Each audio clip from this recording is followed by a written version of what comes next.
valley of the shadows, land of the scorpion. Stung by the darkness, swimming in all the poison. I need some angel music, so damn hot down here. I need some angel music, so to wash away the fear. Come with some angel music, so damn hot down here. I need some angel music, so to wash away the fear. Holy, unseen, I plead, show me some mercy. Grandma, come on down here and sing your prayer with me. Cause I can shine like a raven if I get a little bit of sun, a little bit of light, just a little bit of sun.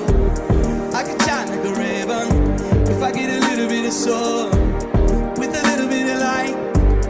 I can shine like a raven. I can shine like a raven. I can shine like a raven in the land of the shadows, the valley of the scorpion. Stung by the darkness, swimming in out the poison. I need some angel music. I need some angel music. I want some angel music, the song to wash away the fear. Holy, unseen, I play, show me some mercy. Grandpa, come on down here and sing your prayer with me. Cause I can shine like a raven with a little bit of sun, a little bit of light, just a little bit of sun. Black feather glisten, just a little bit of light, a little bit of sun. I can shine like a raven, shine like a raven. Black feather glisten.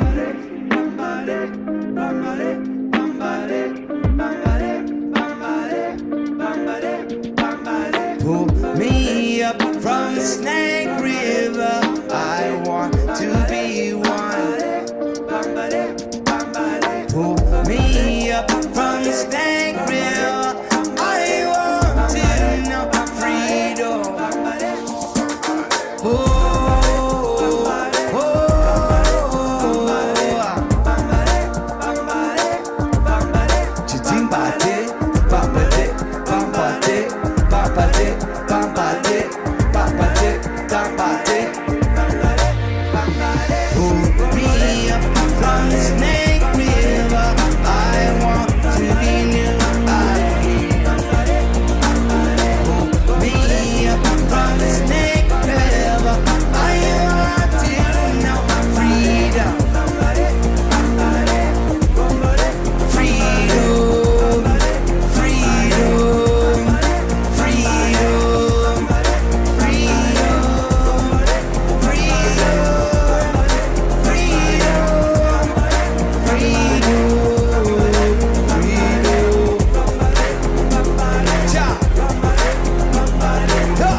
Hey, Ryan, you can come back in. I let you in, dude.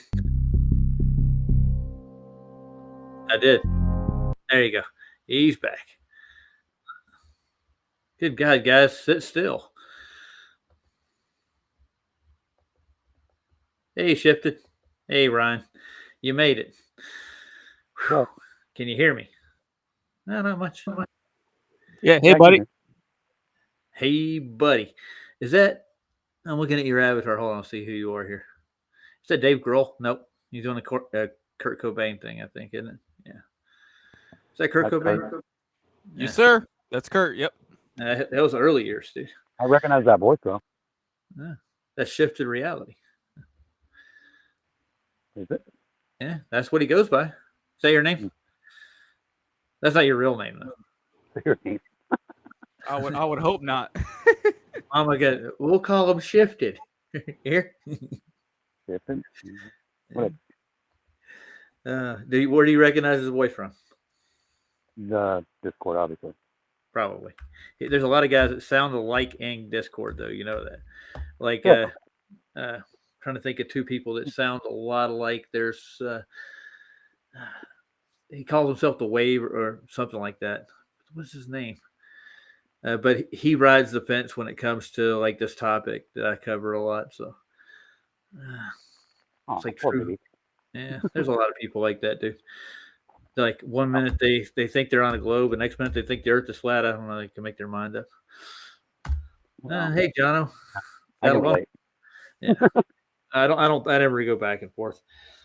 I stay on one side of the fence. Mm-hmm. I have a Well, I was on one side of it, but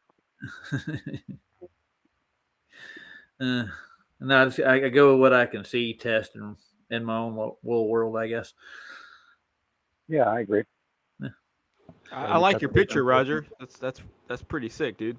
You like the mammoth there with the what is it? Like sunflowers over the top of them? I don't know where it came from. I found it somewhere. I dig around through archives and find like weird shit. Oh, nice. Yeah. I've got like 2,000 pictures. I change them up all the time. Whatever suits the mood, you know. Cool. Yeah. Absolutely, man. I told Lev I was going to show him some manual tricks. We're talking about skateboarding. Oh, yeah. Yeah. Just watched 2 Danny Corrigan videos, and they're doing a skate, and one of them is just, and this is the set, the lines they were doing are just sick, dude. I'm gonna play some of that. You guys up for that? So that's something to get something off topic. You know, I don't like completely going dry. It's like nobody would want to watch the same thing over and over and over again. Makes sense to me. Oh, yeah, dude. Absolutely, man. Yeah. So let's see. I gotta find the one. Dig through what I got open here. We're gonna look into the human eye tonight for one thing, and I'm gonna go through some of the Gleason's map, like the refurbished ones, the more recent ones. They actually are really accurate, especially when it comes to flight and stuff. They say, "How does that work on a flat Earth? The flight from here to here?" I'm like, "We'll show you." I like flight. Yeah, it's pretty simple. Yeah. I mean, you raise altitude until you get to 36,000 feet or whatever. Then you just fly horizontally. Yeah. Level out, and you fly from one place to another. It's pretty Well, I'm just obvious. talking about the actual flight pass, Ryan. Like what they do. There's a couple of flights you can't do on a. Well, why would you do them on a globe? Is better yet. And some you can't do on a globe because of the gas.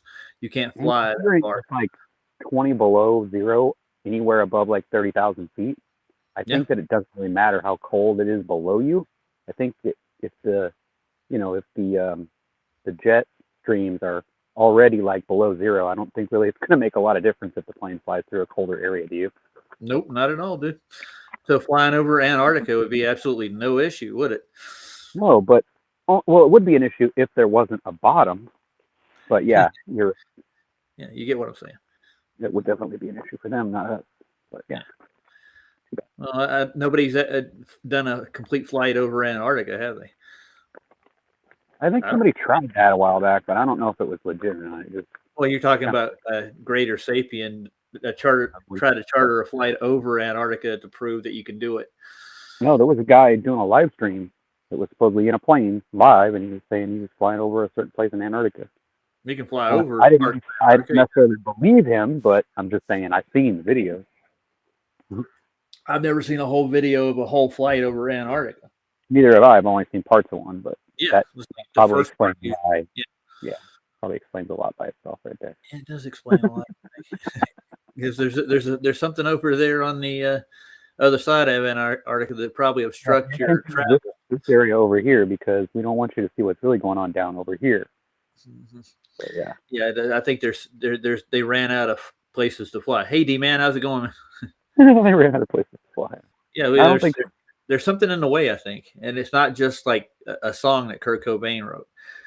That's something true. In the way. You remember that one, don't you? Mm-hmm. Is that Under the Bridge, isn't it? No, that's the Red Hot Chili Peppers. Something in the way. Something in the way, yeah. There's something in the way is a dome. Yeah, even though some of the songs really don't make any sense when you tell the person what the name of the song is, you're like, what? It probably makes sense and all that, but there's a lot of them that just don't make any sense. Well, how about this one? I'm on a plane. Territorial pissings, it doesn't make any sense at all. It's just like, what the fuck does that mean? I'm on a plane. I can't complain. Complain. Heron does a good version of it. You ever heard Heron's song? The Heron do "I'm on a Plane." She plays it with her husband. They do a duet with it. It's pretty cool. By the way, Really, I never heard that. Yeah, you never heard a song where he sings "I'm on a plane"? What's the name of that song? I'm on a plane. On a plane, yeah. Plane, yeah. What do you think he's talking about? I wonder. I would imagine Kurt Cobain probably knew. Yeah. Yeah. When you get up there high enough in the celebrity status thing, or in the music industry, especially, a lot of the secrets of the world are revealed. Why do you think he's dead? Well, I think Courtney Love might have something to do with that. You should take it from what's his name? What's that black guy name that sings that song? Fuck You or whatever. No, he sings that song called Fuck You. CC or CeeLo. CeeLo. Song called Crazy. That should explain it to you. Because it's not about knowing. It's about knowing too much. Well, I think I'm crazy. No, I think you're crazy. I don't think I'm crazy. No, I'm crazy. It's kind of hard to live on a three-dimensional object. AI, it tells me that I'm a very smart person and that I'm very, very intelligent, but I know it's lying to me. You're letting Leslie get to you, Ryan. You're letting Leslie get to you. I'm not. What you do. The fuck do I care what you do? Mac, dude. We literally called him out on the satellite thing. Wesley, yeah. He's such a doofus, bro. Like, you sit there and show him the actual evidence for something, and he'll just sit there and argue. And he's like Luca. He just can't stop arguing about it. It's like he doesn't know how to just say, you know what? You're right. I'm probably wrong about that.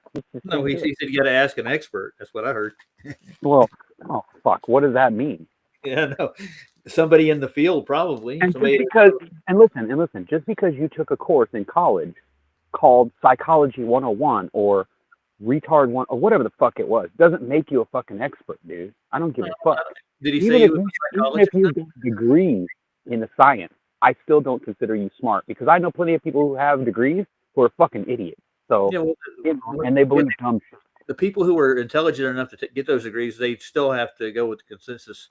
If not, they don't keep it. All you need to get a degree is to memorize a bunch of shit that's not true and then repeat it back to someone. That's pretty dumb. But the businesses that actually dig deep into the field, Ryan, they actually have to go with consensus when it comes to the big issues, like because the government is in charge, not the rest of it. No. Well, they've already told everybody this is a fact. Well, yeah, like the 24-hour sun in Antarctica. It's a fact. 24 hours, huh? Oh, okay. I don't think so. Even though it didn't exist before Kiev came in. Right? Well, no, there were people saying crap like that back in the 1800s, but they only didn't have enough evidence to back it. And the government did a couple. You know of things. what? Yeah. But I think that if that were really true, don't you think that somebody would have already? I mean, before now, would have tried to fake it or something? I mean, come on, right? People have been trying to fake it for a long while.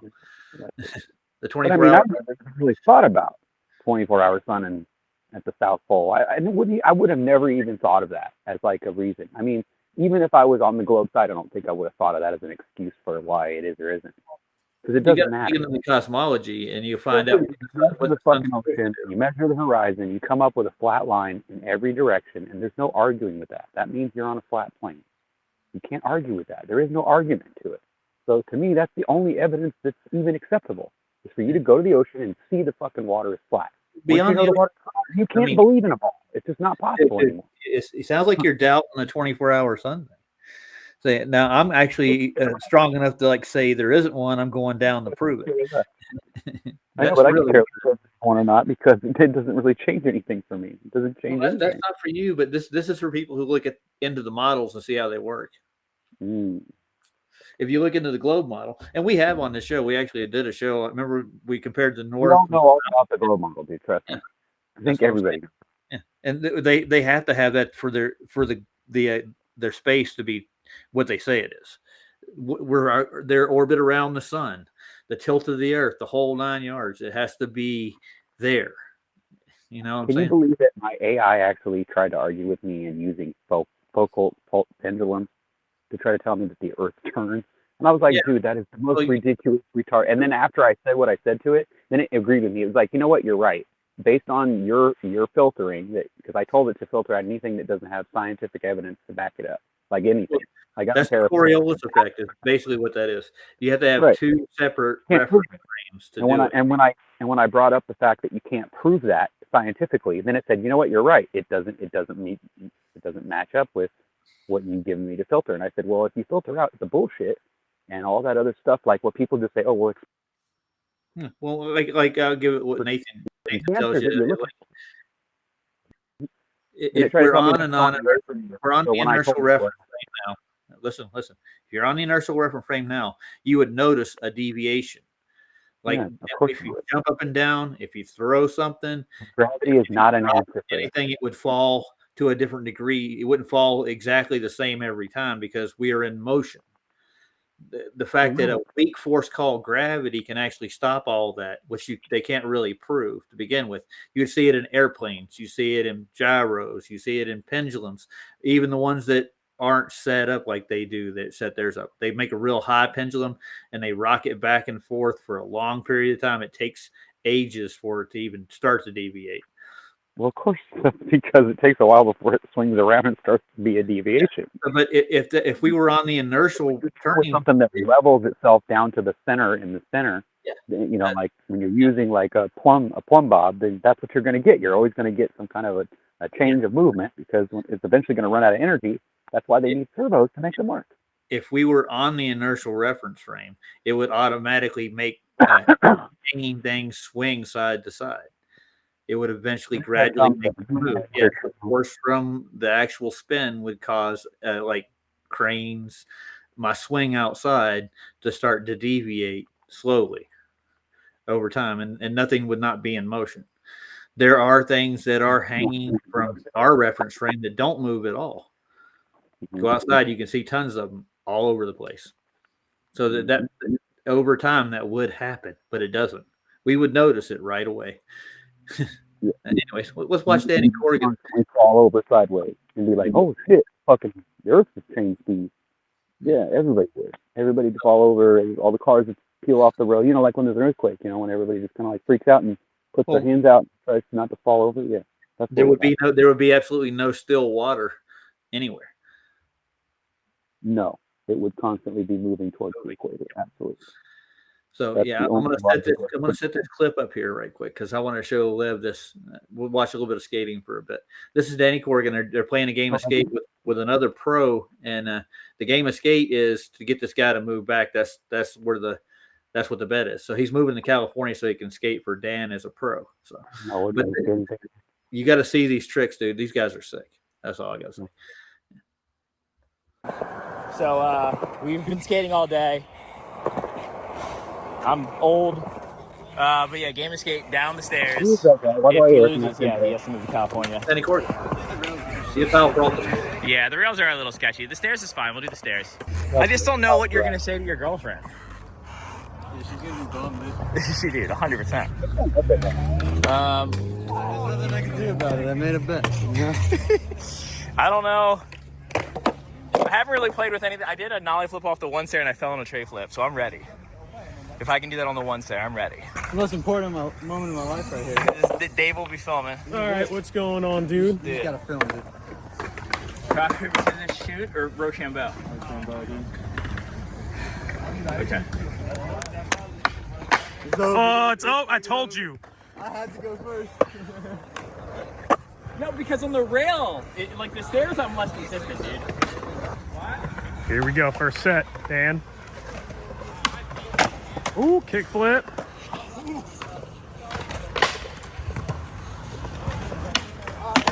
Up, that's an S. It's already looking bad for Derek. He's gonna move here. All right, we got a second set going. We got oh, never mind. We got a scooter kid doing some wild shit. The scooter tricks are getting weird. Oh, I'm getting smoked. You're moving. You're moving. I told him, Dan. I warned him. I'm not so I think you can go in. Oh my God. Not gonna win. He's about to turn up, dude.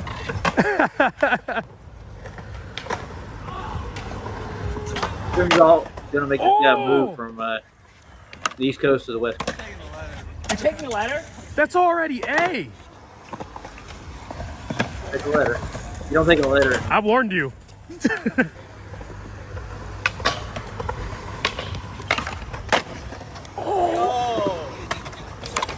Is that a nollie heel? The move so bad. I really want to. This is the first game of skate I've ever played on my channel that I actually give a shit about winning or losing. Oh man, I told him. I warned him. Scooter, I was like, don't underestimate Dan. AD, man. Where's Ryan go? Is it working? Oh my God. Is he working? Can you hear me? I can hear you. Wow, look at that. It works. Hold on. Are we taking the firecrackers? Do you want to do it again? Kinda, because I can't do this. Yeah, okay, I'll do it again. How do you feel? Like, How do you feel right now? moving to California. This is I'm bad. mentally preparing right now. Oh, he fell. That doesn't. It's over. It turns over. Oh, dude, I got so close. What do you mean? You could. Why'd you look like that? I nailed my head up. I'm not landing a single thing after that. Really? Yeah. Here we go.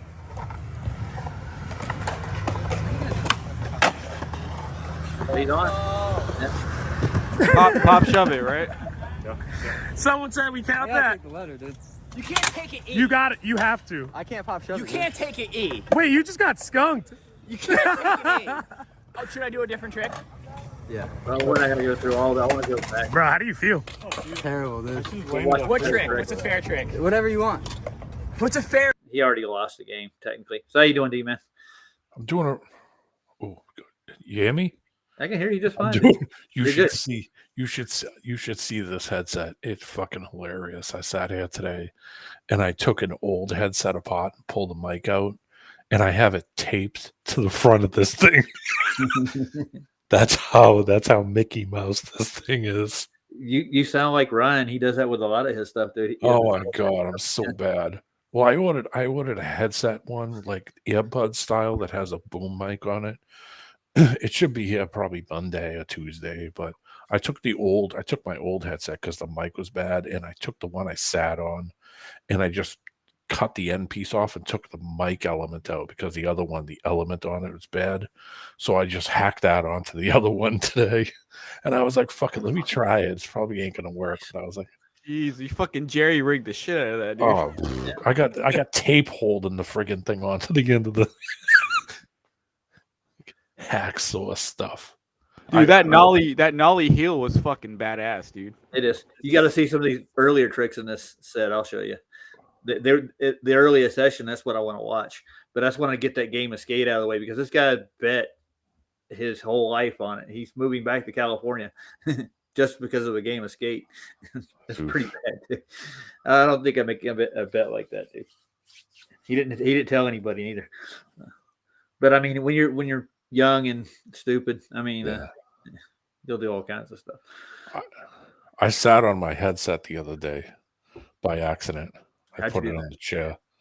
I put it on the chair and I had the light off and I put it on the chair and I was like, grab for the chair and I sat down and sat on the headset.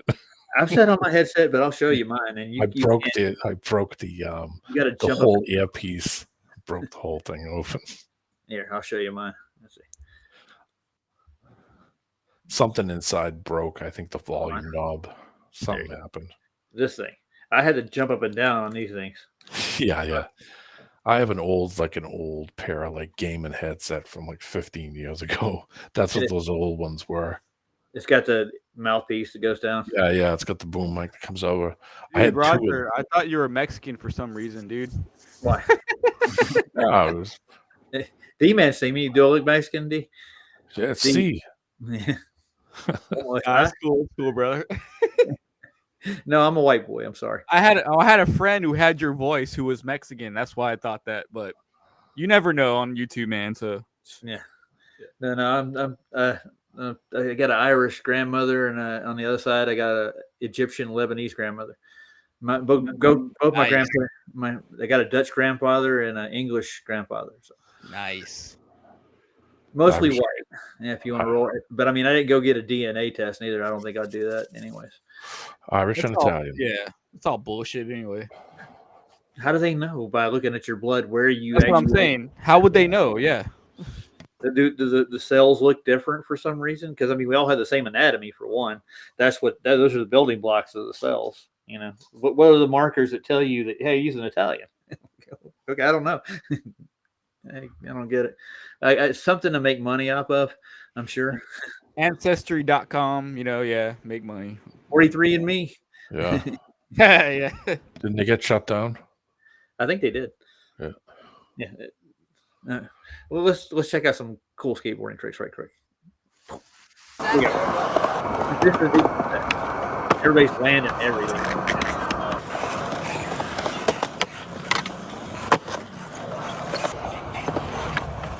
No.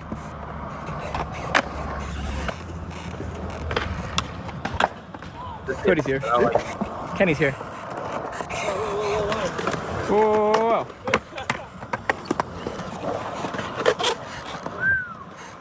I like these parts. Though. We got a couple, but they're not that good here. Oh! Tack. Fakey kickflip. Watch out for it sticks out. It'll chip your nose. It did. It got you. Uh-oh. Dude, you got That God. never happened. Dude. Yeah, look how bad it is. Yeah, I've done that. So much. Oh, been there, done that. Yep. Everybody's wearing Powell Peralta gear. Like, that's a Mike McGill shirt right there. Like an old one.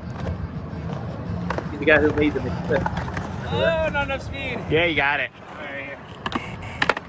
He literally rolls 360 degrees in a ramp. That's an amazing thing. Yeah. Always. I mean, you're like 5 tricks deep. It's been a line. Ooh, that was nice. Yeah. Good for you. Oh. That was for me. You didn't land it.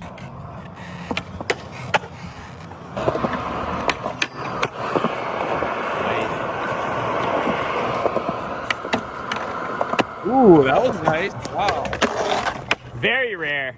No one skates it from this side.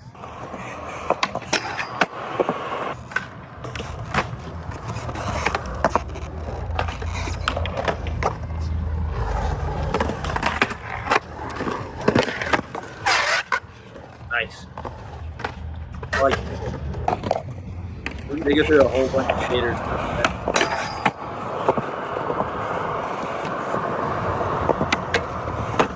Ooh. You alright?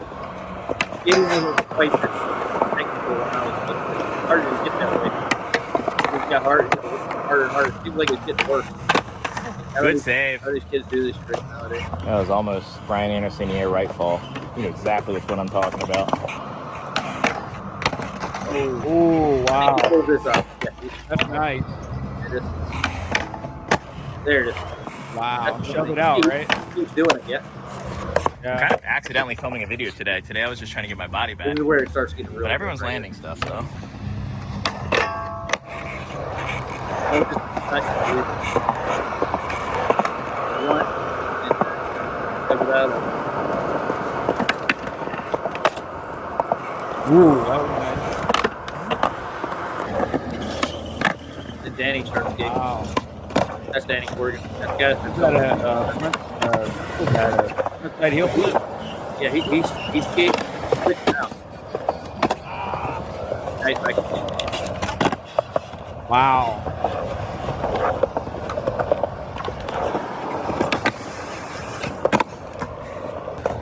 Consistency of it all. All right. Yeah. That's fake. Is that a nose nollie burial? Yeah. You know he's going. He switched now. Right there. Oh, shit. Okay. So you have to grind and man.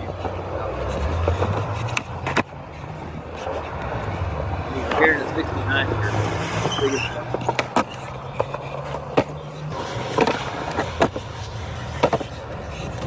Nice manual out, yeah. But won't go pro. He's a coach for Powell. Ooh, So- we almost got nutted. Yep, I've done that several times. I fucked it up. Your groin's not invincible. Oh, I wanted to win it No, out it's so not. bad. It was so close. Up, dude. You don't think about that when you're.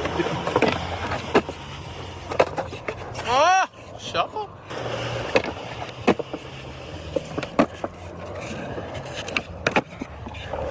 Nollie kick. Yep.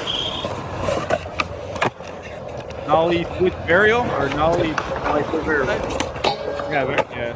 Yeah, they'll I'm kick gonna them do with it. I your don't want name to and do do it. it. I'll do it right here.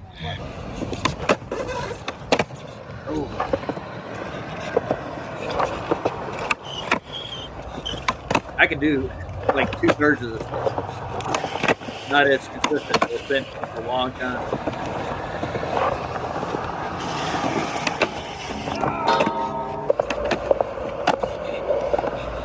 Anybody do a 50-50 out there? You can do grind off. I'm really good at Smith.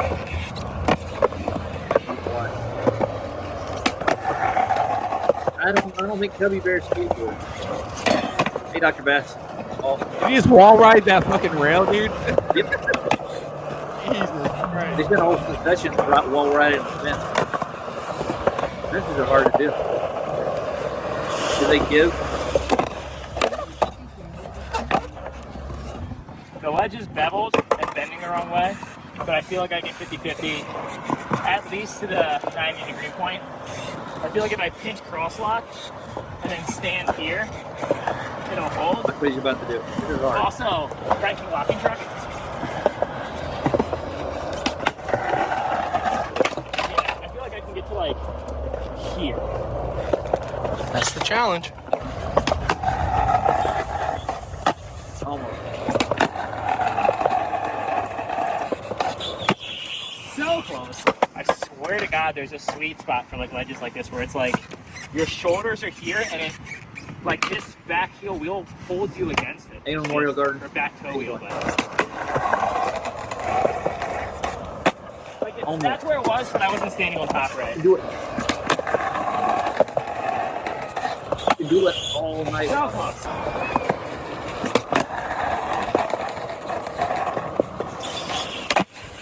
That was it. Having those days off, like, and then I don't know, like my heart rate like elevates way So, faster. what do you think of Danny? He's pretty good. Pretty good. Eh, Oh, dude, he's fucking killing it, dude. he should have went pro, but he just passed it. He did join the PAL team, and he does coach for him. So he sets up pros like Annie Anderson. He's one of his coaches. He films and sponsors or trains him. So yeah. The only You thing I think- would ask is like, can he hit like the 10 stairs and shit? Like, can he go ham like that? I've seen him do a couple of decent, but he's not, like you said earlier, he's not a stair guy. So Oh, okay, he's more like he's in a real technical little grinds, board slides and stuff, and he likes to go do everything. Switch is what they call it now, but when I'd always called it fakie, because I mean, if you're skating yeah. two tails, that's not really a switch stance, you know. Oh, technical No, difficulty. it's not. Yeah. D man, you and the memes, man. Yep. Where'd you steal that one from? The Simpsons. Oh, nice. When there's certain episodes on The Simpsons where like they're watching TV and something happens on the TV that they're watching. No, I know what you're talking about. There's one show where there's a bear, the talking bear, and the bear freaks out and starts mauling the people in the studio, and the camera cuts off and it goes to the technical difficulties. It has a screen that it blips on for a couple of seconds. That's one of them. It shows a giant bird hitting the tower. There's another one where the bird's on fire as it's falling off of the tower. It says, "Please stand by." It's funny.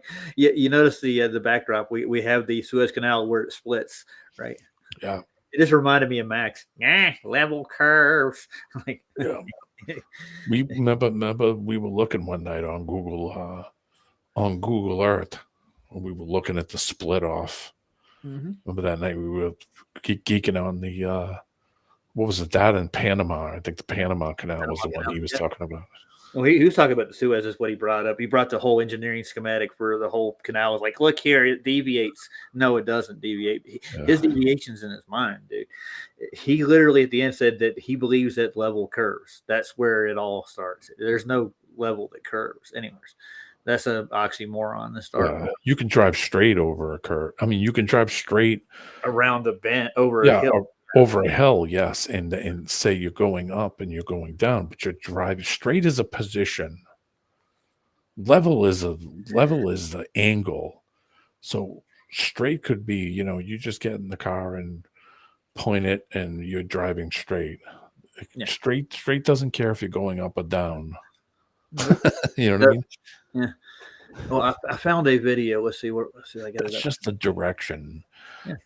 Level is different. Level means it's you're not dipping or rising. The nose of the car isn't going up and down.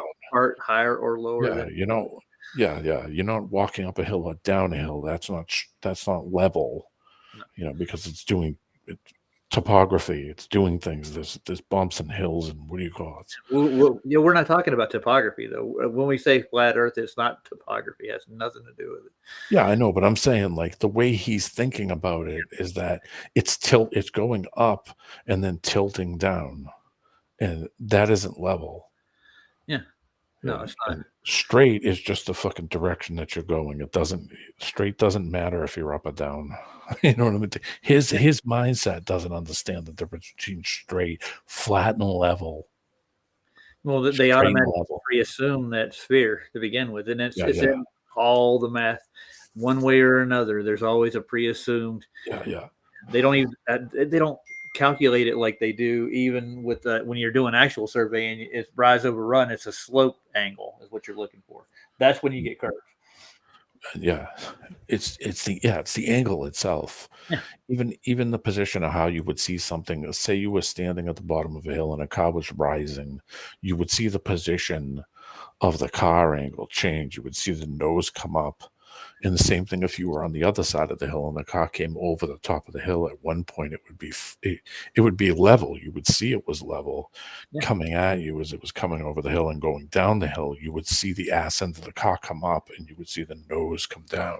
So you see the positioning of it when it, the angle is going to change when your position is solid sitting in that car as it changes angle. None of this shit works in the physical realm. None of this stuff works when you try to physically do it and then you use your body as the indicator of tilt and lean and angles and climbing and dropping.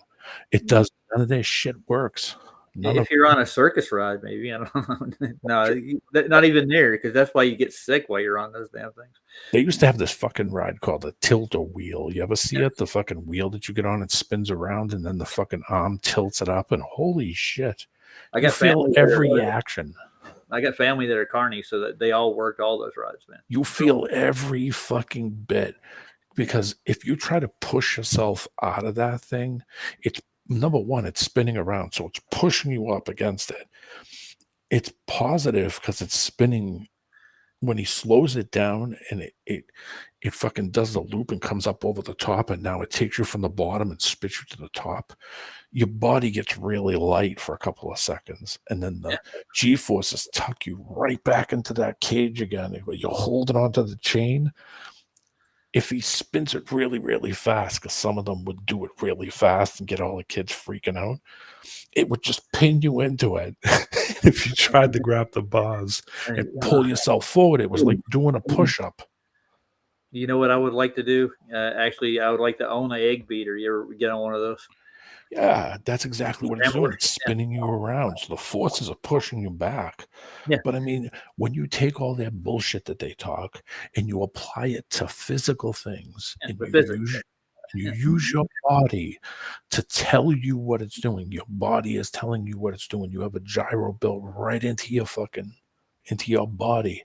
You know that none of this shit does what it physically would tell you it's doing. If you were tilting down, you would feel yourself leaning forward. If you were going up, you would feel yourself leaning back.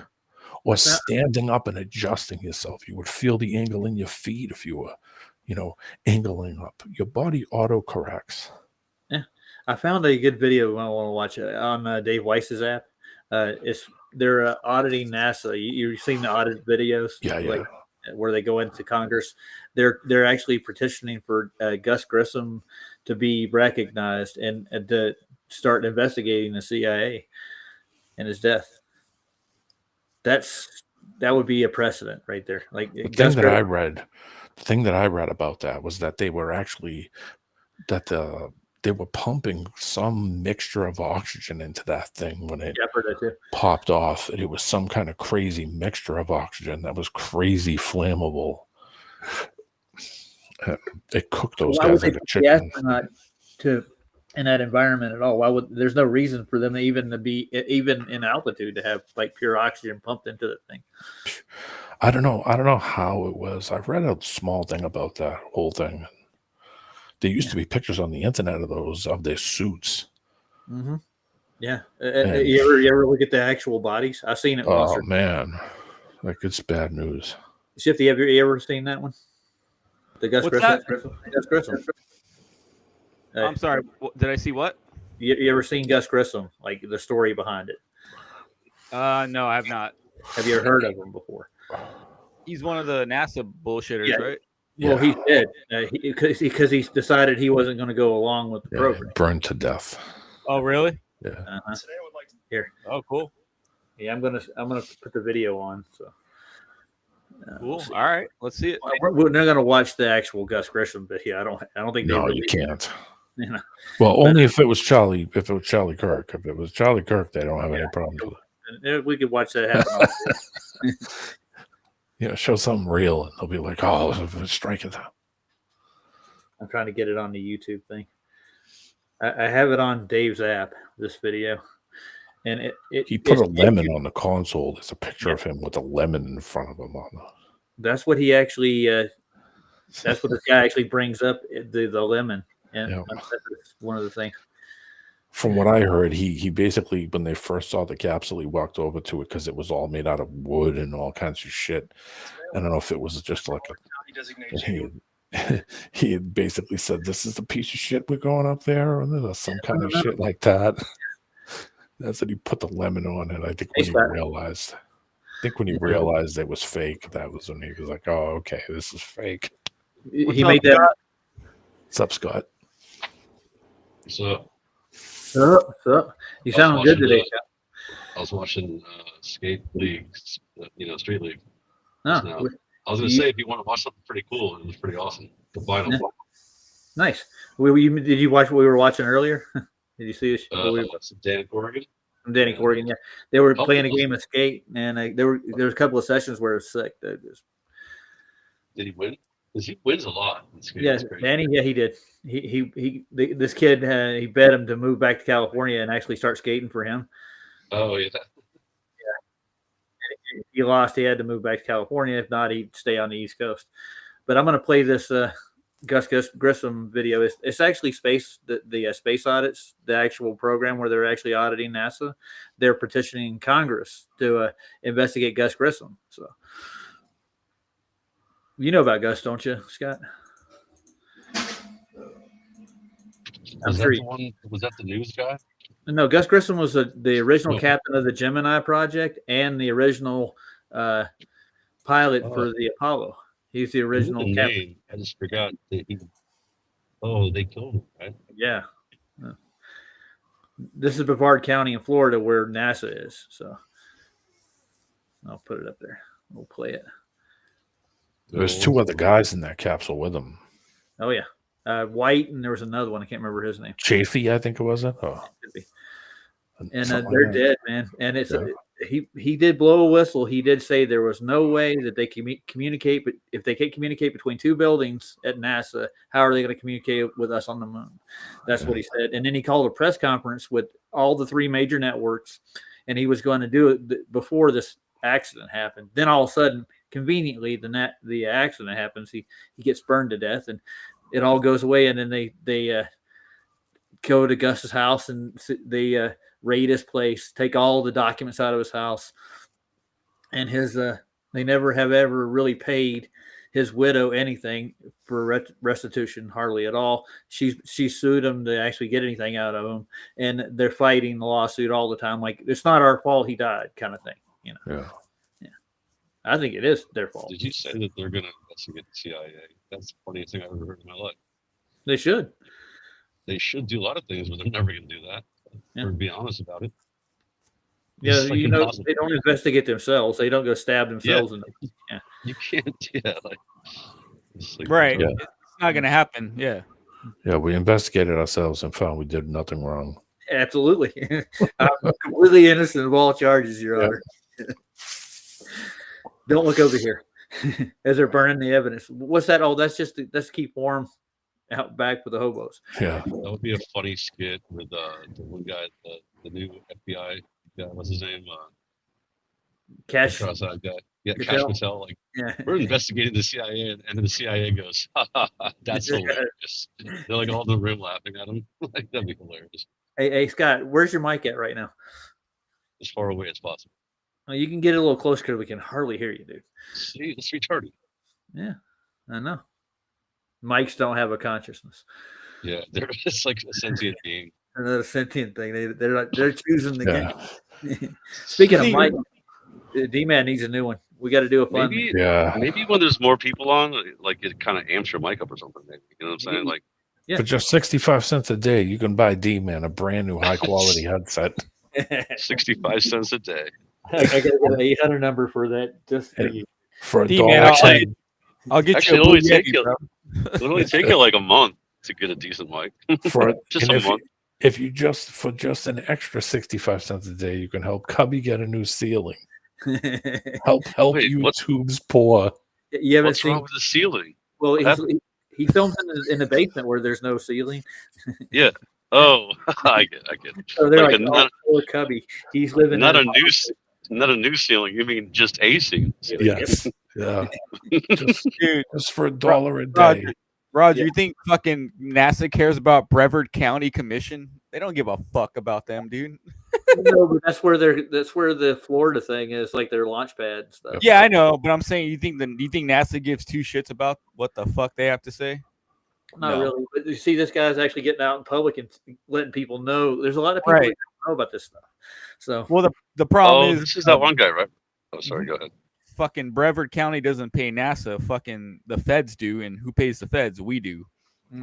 so Right. if we all stop paying them, who would pay them? Exactly. I guess he's got to start somewhere. Yeah.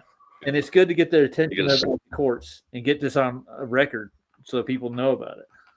So he's that's what they're doing. So more power to him. There's a lot of shootings in Brevard County. Oh, this is new too, huh? This is like 7 days old, or no, 10 days old. Yeah. So Dave's got his finger on whoever's putting this stuff out. Mr. Weiss, thank you. One thing good you did for Flat Earth. Well, this guy right here, the kind of balding guy on the bottom, the one that's talking to everybody, he's been involved with everybody for a while. Like, Yeah, he's he been has. And he's just not like he's not like on shows and stuff that much. You know? No, but I think Dilly Gill pointed him out when he first started saying stuff about NASA being fake. That's pretty much it, and wanting to get to the bottom of it, you know. So let's play it. You ready? Yeah. All right. And today I would like to suggest that Brevard County designate January 27th to be National Gus Grissom Remembrance Day. Gus Grissom was set to be one of the first 3 men to set foot on the moon through the Apollo 1 mission launching from our very own Kennedy Space Center. Unfortunately, before that could happen, an electrical fire broke out and killed astronauts Gus Grissom, Roger Chaffee, and Ed White during a training mission inside the capsule.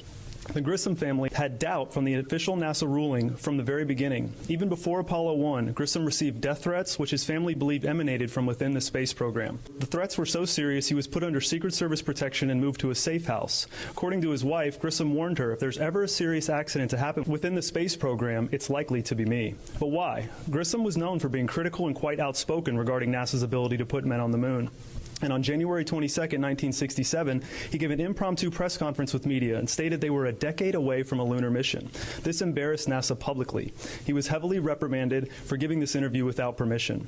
In another instance, he was frustrated by not being able to communicate with someone just one building over, and he said, "How are we going to get to the moon if we can't talk between two buildings?" And most notably, he brought a lemon and hung it in the spacecraft for all the news cameras to see, letting everyone know what he thought about the Apollo program. Again, embarrassing NASA. And unfortunately, just 5 days later, on January 27th, 1967, Gus Grissom, Roger Chaffee, and Ed White were burned alive on the launch pad when a fire engulfed their command module during a test flight. Gus told his wife that the CIA was spotted on the launch pad the day before the fire, and they had never been there before. The CIA also came to the Grissom home, seized his personal documents, including a report he planned to give to his senator. They raided the home and confiscated the belongings an hour before they notified the wife of the death.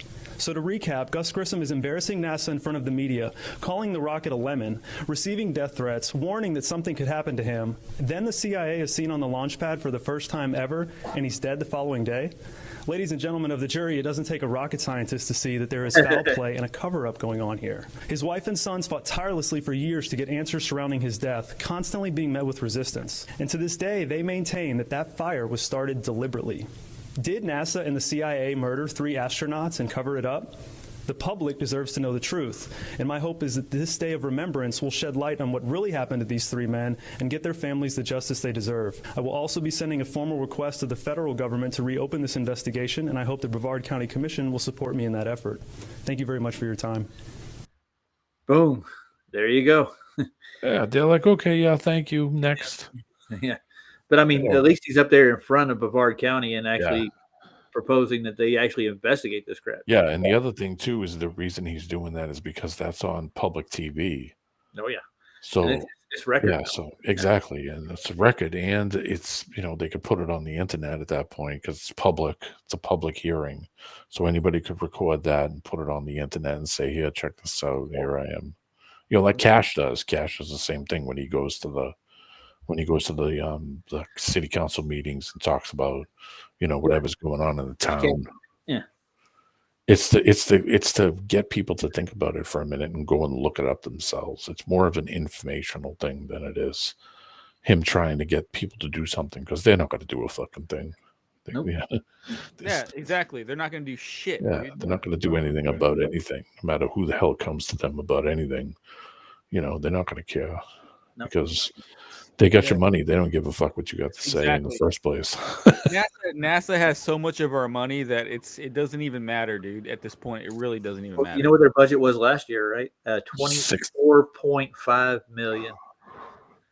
That was the main budget, I think. No, it's billion. Yeah. Sorry. Yeah.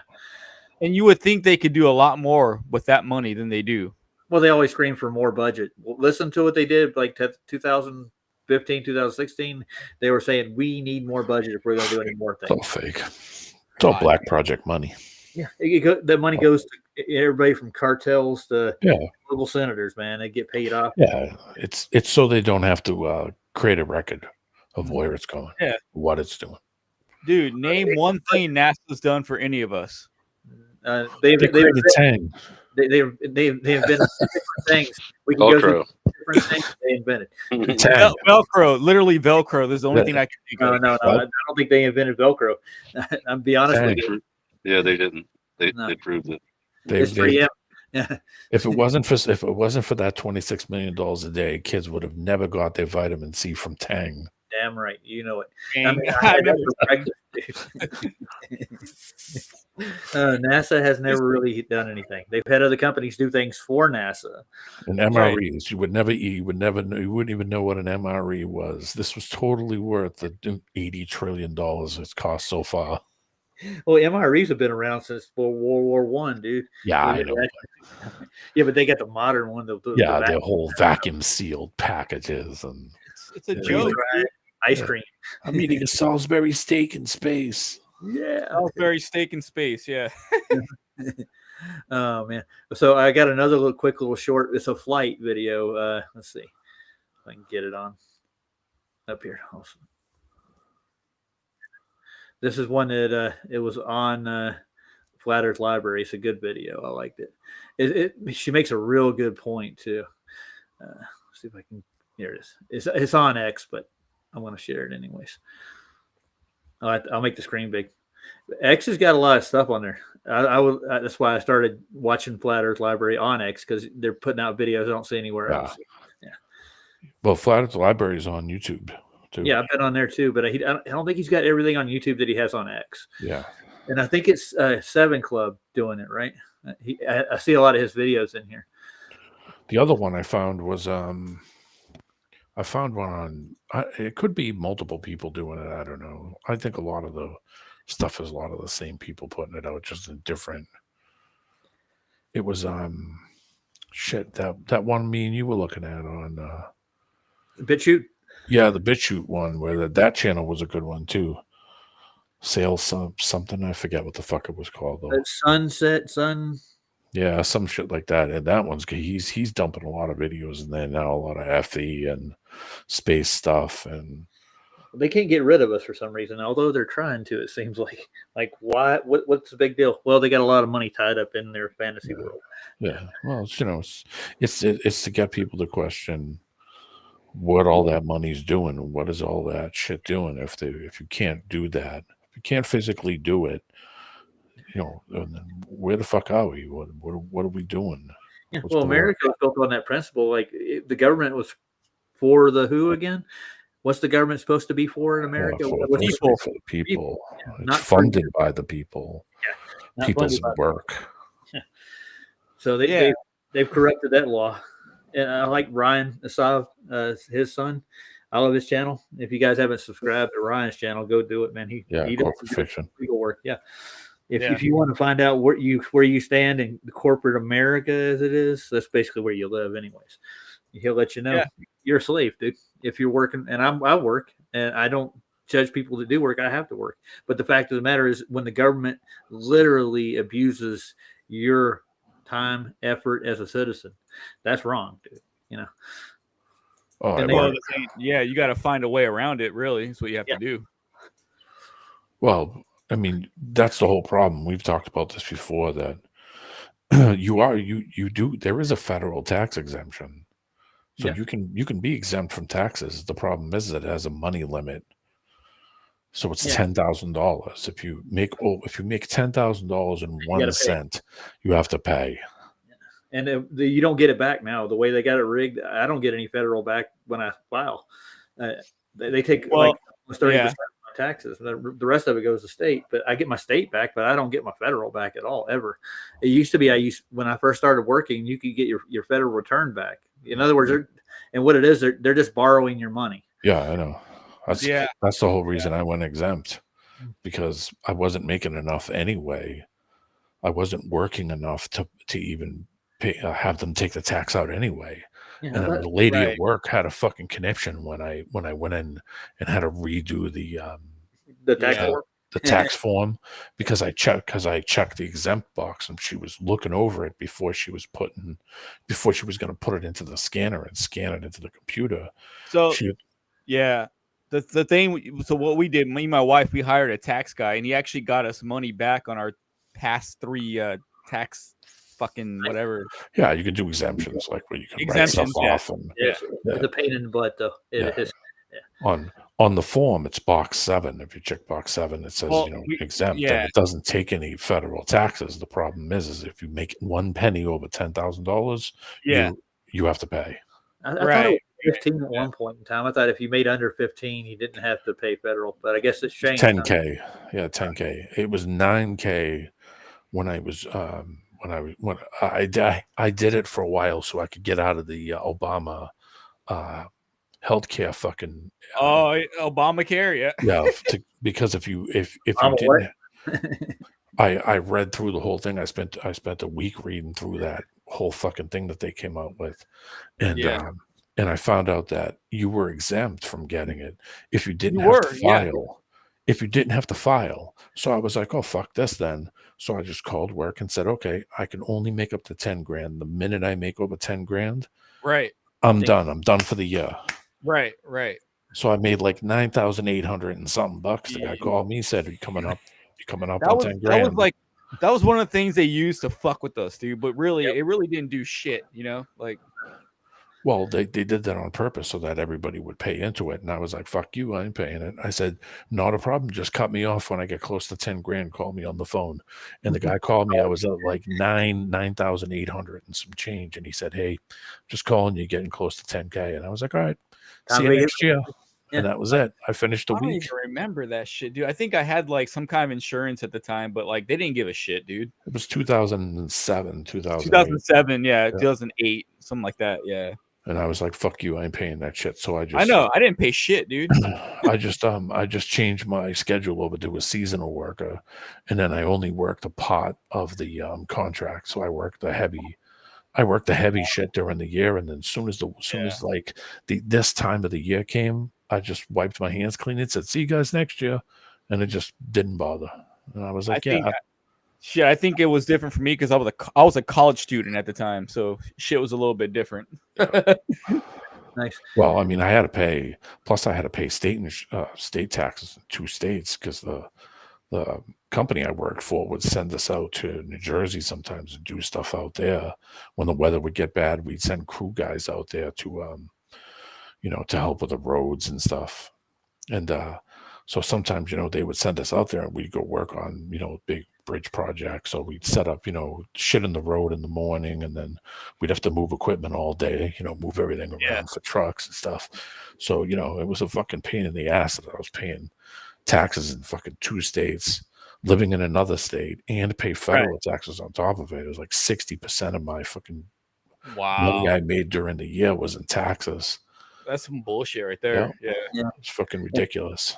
I feel like Obama was like Clinton 2.0, really, is what he was. Well, yeah, Democrats are always like that. That's what they do, Yeah. man. They'll come in and make promises, and then they expect you to pay for it, and then they'll blame the Republicans for when it doesn't go right. Yeah. And then the Republicans will just point the finger. The lefties are crazy. Yeah. Don't listen to them. But when it comes down to it, they're there to spend your money to begin with, both sides. Although I will say that I bought my house under Biden with like a 3.2% interest rate, so I will say that's okay. Not that I'm not saying Biden was a good president. I'm just saying he kept the interest rates low. And the reason he cuddled the banks, and the banks are the biggest thieves out of the bunch. So when it comes to interest, they don't care about the rates as long as you pay it, because they know the Fed will cover the rest of it. They get paid by the Fed and by you at the same time. Years ago. I mean, I had a, plus I was taking money out in retirement on top of having to pay state taxes. They would take money out of 401k, and I had to get my own insurance because I was a contracted worker. So I had to pay for my own insurance also. Oh, you're doubly fucked there. Yeah. Yeah. Dude, I had to work 60 hours a week to fucking keep my head above water every week for like 8 years straight. To, if I had a car loan and kids, I would have needed a second job. Yeah. Well, I'm gonna have to do something else about my job now because I'm not making enough, and they're not giving me enough hours yet. And season's coming around, and it's going to cost me more to live in the winter, anyways. Roger, how are they not giving you 40 hours a week? Why? What's the reason? They hired me on as part-time to begin with. Yeah, but I mean, like, so they must have, like, because people are looking for workers around here. Kids, they have kids who work those jobs. Yeah, that's what I'm saying. Like, well, they'll be out. They'll be out when school's in, so they'll give me more hours during the winter, but it's not coming in quick enough. I'm still waiting. You know what? I had to volunteer to take shifts and stuff. Scott, you know what happens in my work? Right before it starts getting cold, all the young kids quit because they don't want to be out working outside in the winter. Oh yeah, definitely. So they all fucking definitely quit. outside too. Yeah, exodus of fucking people from work. Well, that's what I'm saying. So he should be able to get all the, all the work he wants. Stick it out to the winter. I'll get more hours this winter. I'm sure of it. But I'd rather just have a full-time job. I don't have a career as it goes. I started out in the communications business, working a career. I actually went to trade school to learn how to do that. So I could go back into the industry. I just got to find an opening. Well, I want to play this video. You guys ready? Yeah, play it. Let's do it. Like this one. It's just common sense if you listen to this girl. We want to go from New Zealand to Argentina, which is right about here. And it's a direct path. Can definitely make it in one shot. So let's see what Google Flights has to say. Auckland to Argentina. Just making up a date here. Explore.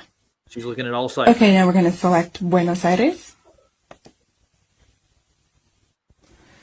Let's go ahead and select the first flight. Here are our options. Okay, so on United we have Auckland going to San Francisco, San Francisco to Houston, Houston finally into Buenos Aires. But why? That seems like a waste of gas to go from Auckland all the way to San Francisco, over to Texas, and then all the way down to Argentina. Okay, now hear me out. Let's see what the flat earth model depicts. You just have to see this for yourself. Look at this. So this is New Zealand. Aha, San Francisco, Houston, down to Argentina. You would not be able to make it on one take. We want to go from New. You get it, right? So Yeah, it's they like wouldn't have Banjo enough did gas this. to make That was it. the thing I liked that Banjo did. That was the Yeah. only thing that he did correctly was do these flight, Yeah, flight it's paths. worth it, dude. Yeah. And That was a long time ago. They're still legit, dude. As gets. I mean, yeah. As Think far as about I how much can gas tell. it would take to fly over that part of the Pacific, that long distance, to go to South America. But if Yeah, you just exactly. The straight line would the straight line or the straight line would be the fastest route. You would actually be traveling What's it less called? distance. The Great Circle Route, like that kind of thing.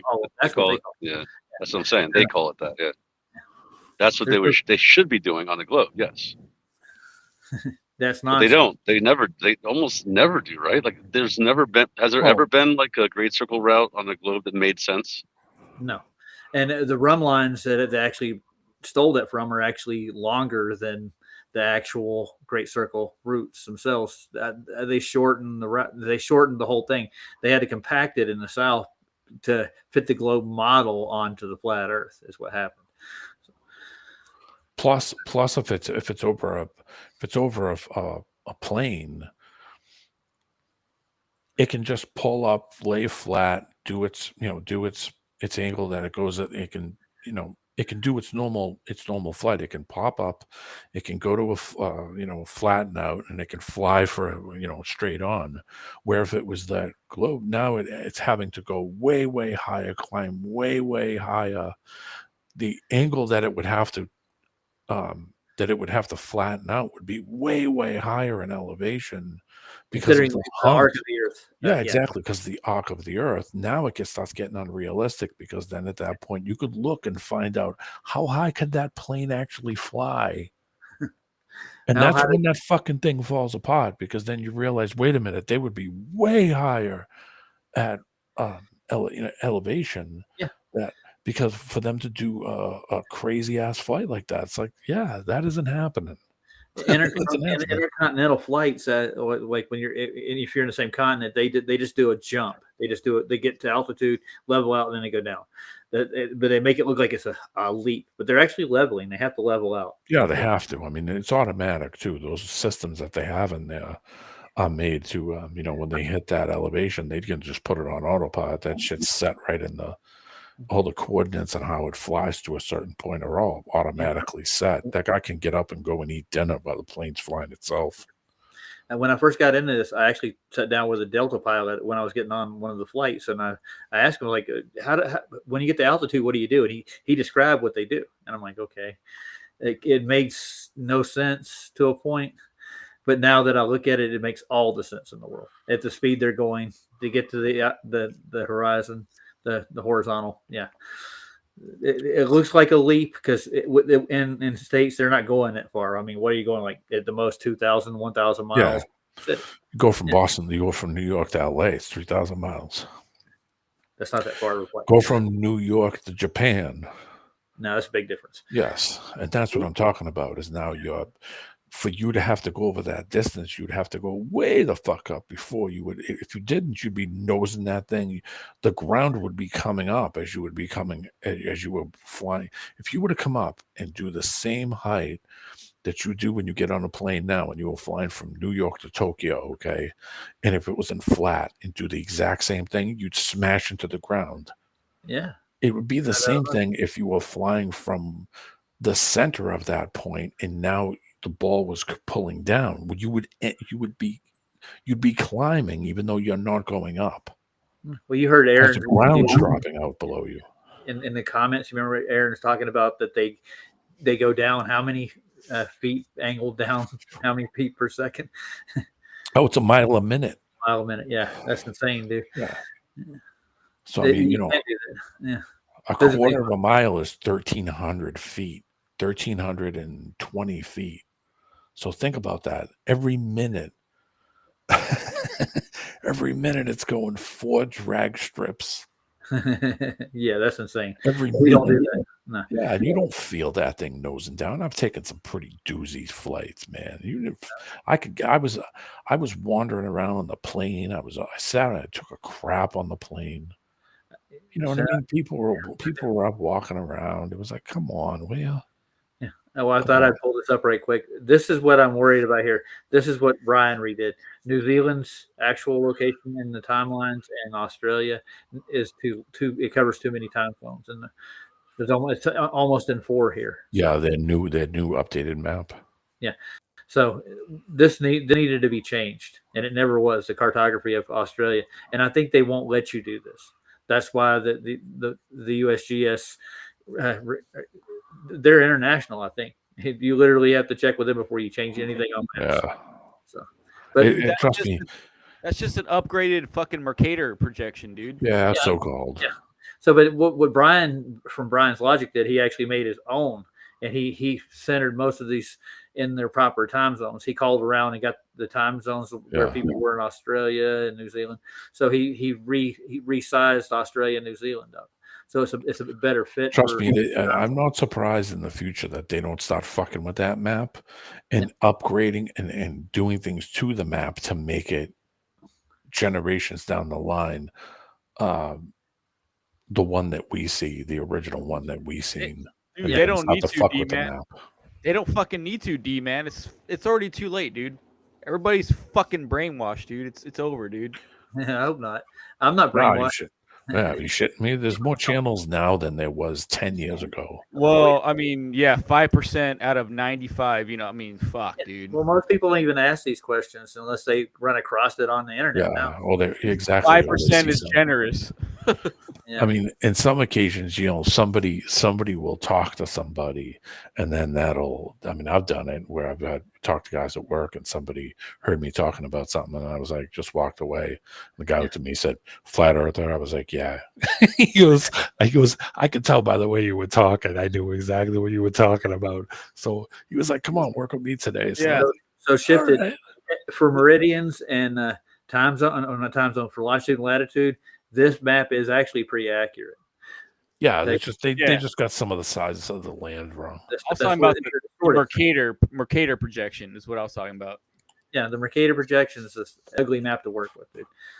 It is, but I think it has some truth to it. Mm-hmm. Yeah, the original 4 points in the Mount Meru is actually probably a realistic cartography. And if you dig into cartography, the Zetetics have got a better design for the air age map itself. They took the air age map and they married it with the longitude and latitude system from Gleason's, and they've done some remastering of that. And they have friends that are down at past the equator who actually do cartography work. They got some of their work too, and they put it together. It's a really good map, and I haven't seen it back on the internet. I saw it like in 2018, 2020, I think. Yeah. So they're burying this content, and that's why I downloaded Weiss's app, because Weiss knows these people. He gets a lot of content that we don't. I can't find it on YouTube, if you know what I'm saying. I don't know where he finds all his stuff at. Yeah.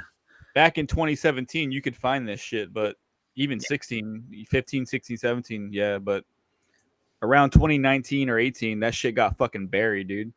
Yeah.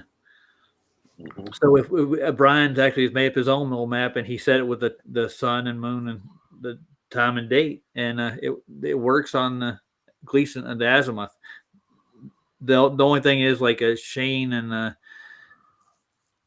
I can't remember Alan's name to save my ass, but Shane and Alan, they're Alan, doing the actual legwork with the predictions of globe versus flat. Yeah, they're actually taking refraction and everything else that they scream at the top of their lungs for locations of stars and where they're supposed to be occulted, or you know,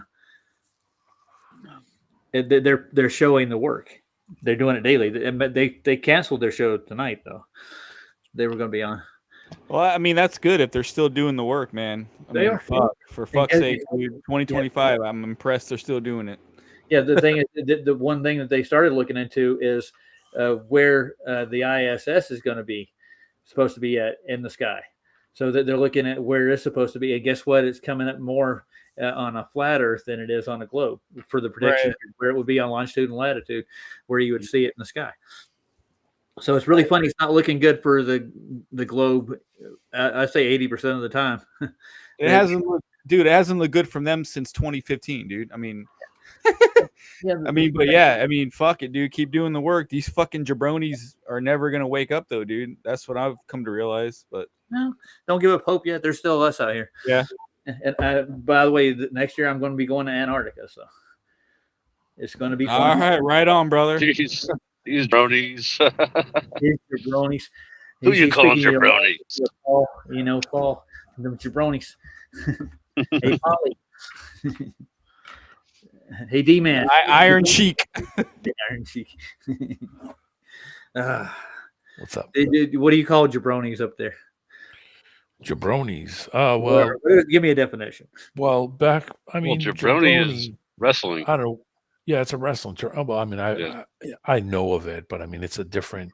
That's something different people say than what back in the day. If it was like you were talking like that guy's a goof, or if you were talking about another Italian, you would say that's your gumba.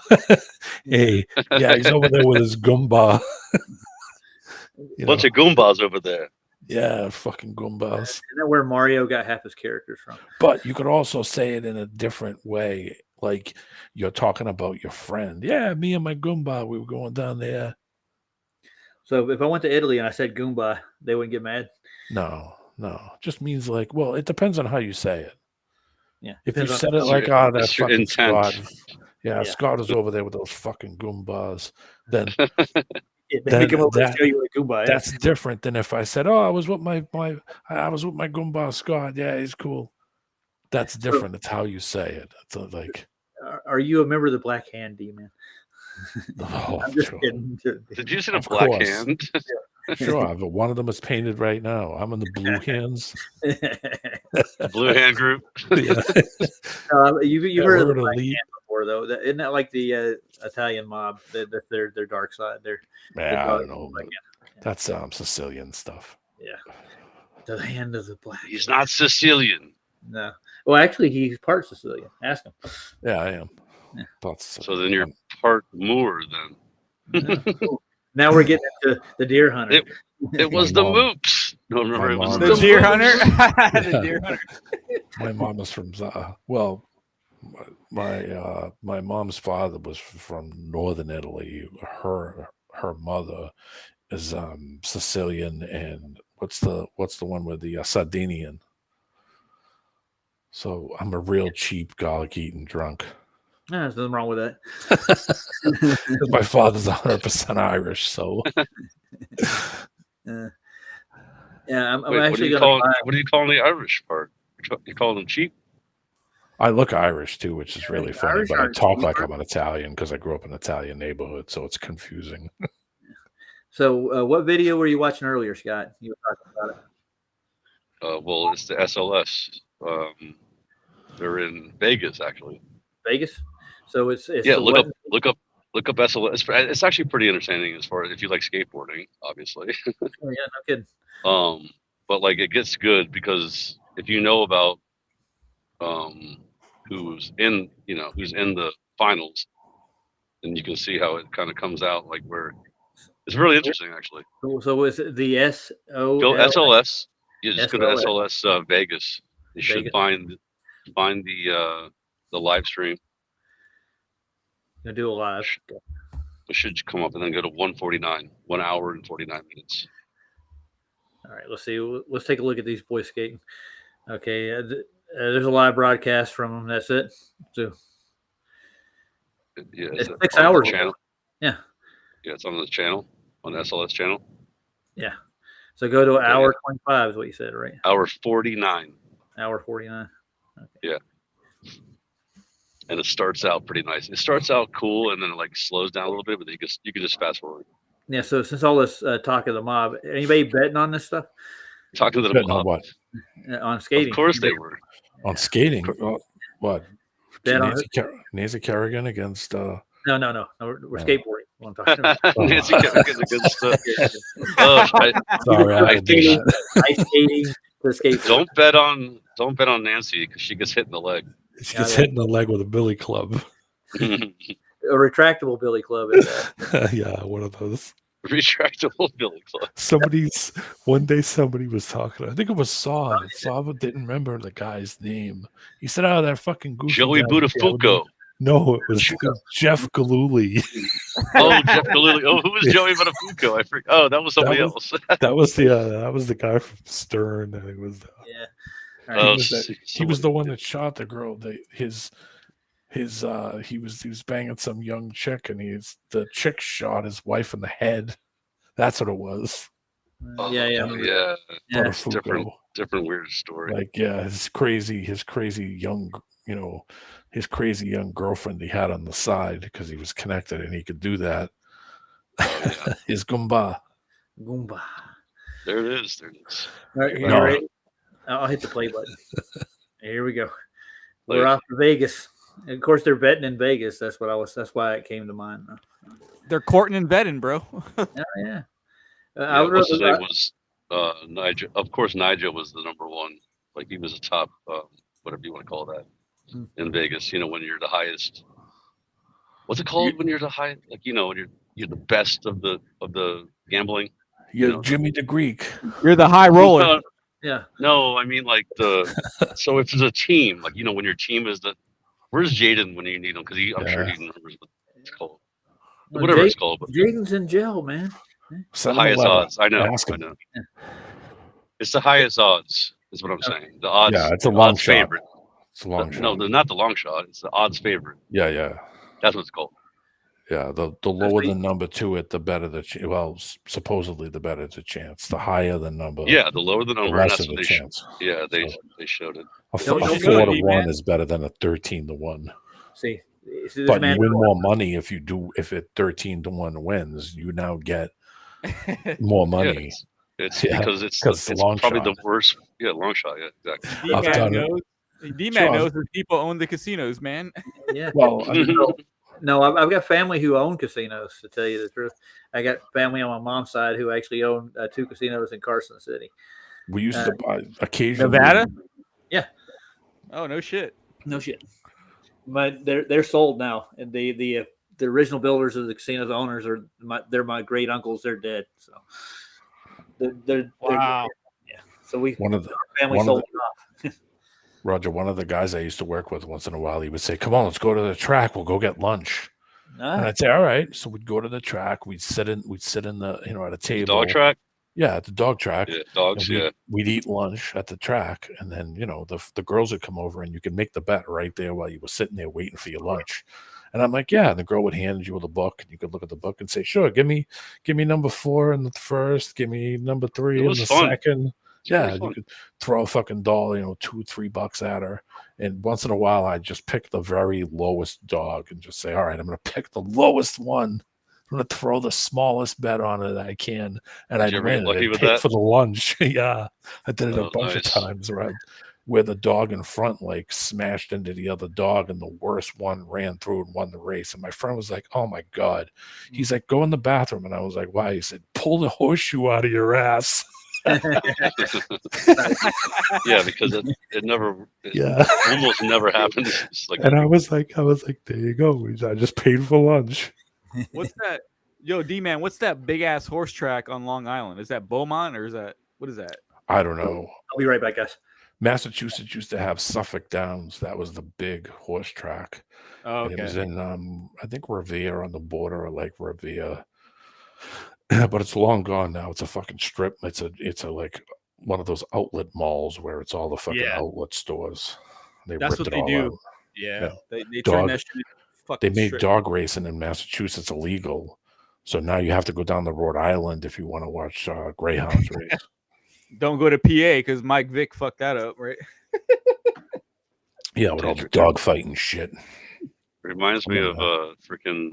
I used to like sell some stuff to this guy, like a lot of stuff. And he would go to the dog track, and I'd meet him there, and he would win, and I'd be like, "Yes, you won because I just made a bunch of money off you." Yeah. So I felt better.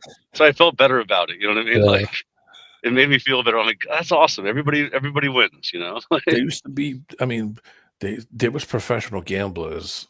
People that would just go to, that was their only job, was to go to the track every day and play, and play the horses or play the dogs all day, and people would make a living off of it, if you got really good at it. Oh yeah, dude. Oh yeah. It's funny. You see the guys gambling, or not gambling, but of course it's gambling. But I mean, like they'd be getting dogs, and then live, and then they'd be watching the dogs at other places, like 5 other places, and betting on them. And that's what they would do, Yeah, Lincoln is the other one. Lincoln, Rhode Island, I think it is. In Lincoln, you can go down and watch the dogs race, the greyhounds. They used to. They stopped that lately. Have they stopped the greyhounds up there too? Yeah, there's no humanitarian purpose, Yeah. Yep. Massachusetts had what the fuck was in it? The same thing. It was in Revere. The craziest part about it, though, is I used to know guys that used to own the dogs, and Wonderland. They treat the dogs like they're freaking kings, dude. Like Wonderland was the name of the dog track. The greyhounds get treated great. Yeah. Yeah, dude. So it was like, why are you caring? Because they would drug them.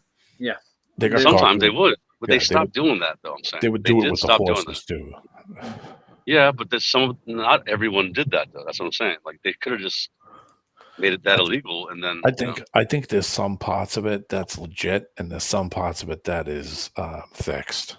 Like with anything, purposes. yeah. With anything, there's it's definitely fixed. It's totally fixed a lot of times. But I'm saying though, it's not about the animals though, because those animals are treated very properly.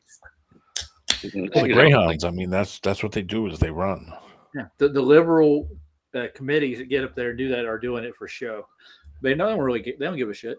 Their bone structure, they couldn't be any other dog. You couldn't take a greyhound and turn it into a security dog. You you got to run after. Yeah, you get like a big parking lot. Yeah, unless they decided to have Great Dane racing, and then that would be fucking interesting. That's horrible. This race is gonna take 5 minutes. Galloping through. Drum. Giddy up. Big fucking giant dogs. And I mean, that would be different. Racing. That would be. I'm sure they've done it before, but that would be funny though. Yeah, like it takes them like half an hour to get up. Yeah, and they're like, okay, let's go. A 5-minute race. This is gonna be a while. Do 2 laps. I've owned greats, man. They're beautiful dogs, but man, their health problems are immense. Yeah, dude, it's true. It's true. They die young, and because they're so huge. Yep. Yeah, the bigger you are, the faster you die. Pretty much. I got a gambling story before I play this.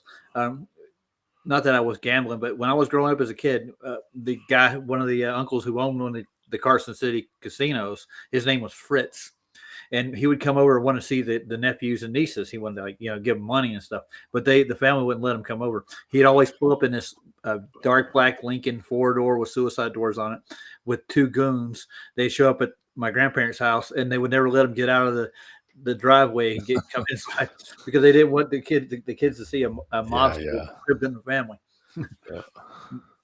His name was Fritz Solomon. I'm surprised he didn't walk in with like a cape and a cane and a hat.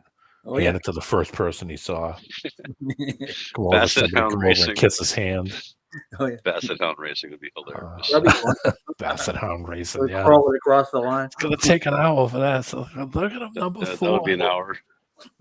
They used to joke around. The name of the rabbit at that dog track was called Winnie, and at the first race of the day, as soon as the gate would pop open and the fucking rabbit would come swinging around the track, they'd say, "Here comes Winnie." meaning the name of the rabbit. Yeah. Yeah, they always had the name of the rabbit. Yeah, Yeah, they always had the name of the rabbit. Here every comes place. Winnie Yep. every time we go, and I'd look at my friend every time and say, "Man, the people that come up with that thing's probably been called Winnie for 70 years." Yep. Oh man. Yeah, it was Hairston. The one at the place I used to go was Hairston. I'm like, Good time. what is he Right. saying? Yeah. Do you like my font, guys? Look at it. Font? It's Halloween style. They gave me this option. Oh. It's like the Monster Mash. That looks exactly It when was I'm a looking at the graveyard lyrics of the smash. Monster Mash. Hey, Sketches, how you doing? All right, let's play this video, guys. You ready? Yep. Let's see some people get hurt or not hurt. It's got to be good though. They don't get hurt. They don't get hurt. Good. Volume on. That's all the way up.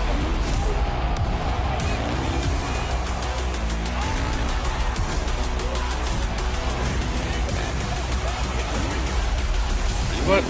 149? Yeah. 1 hour and 49? NitroCircus.com. There's a commercial there, I think.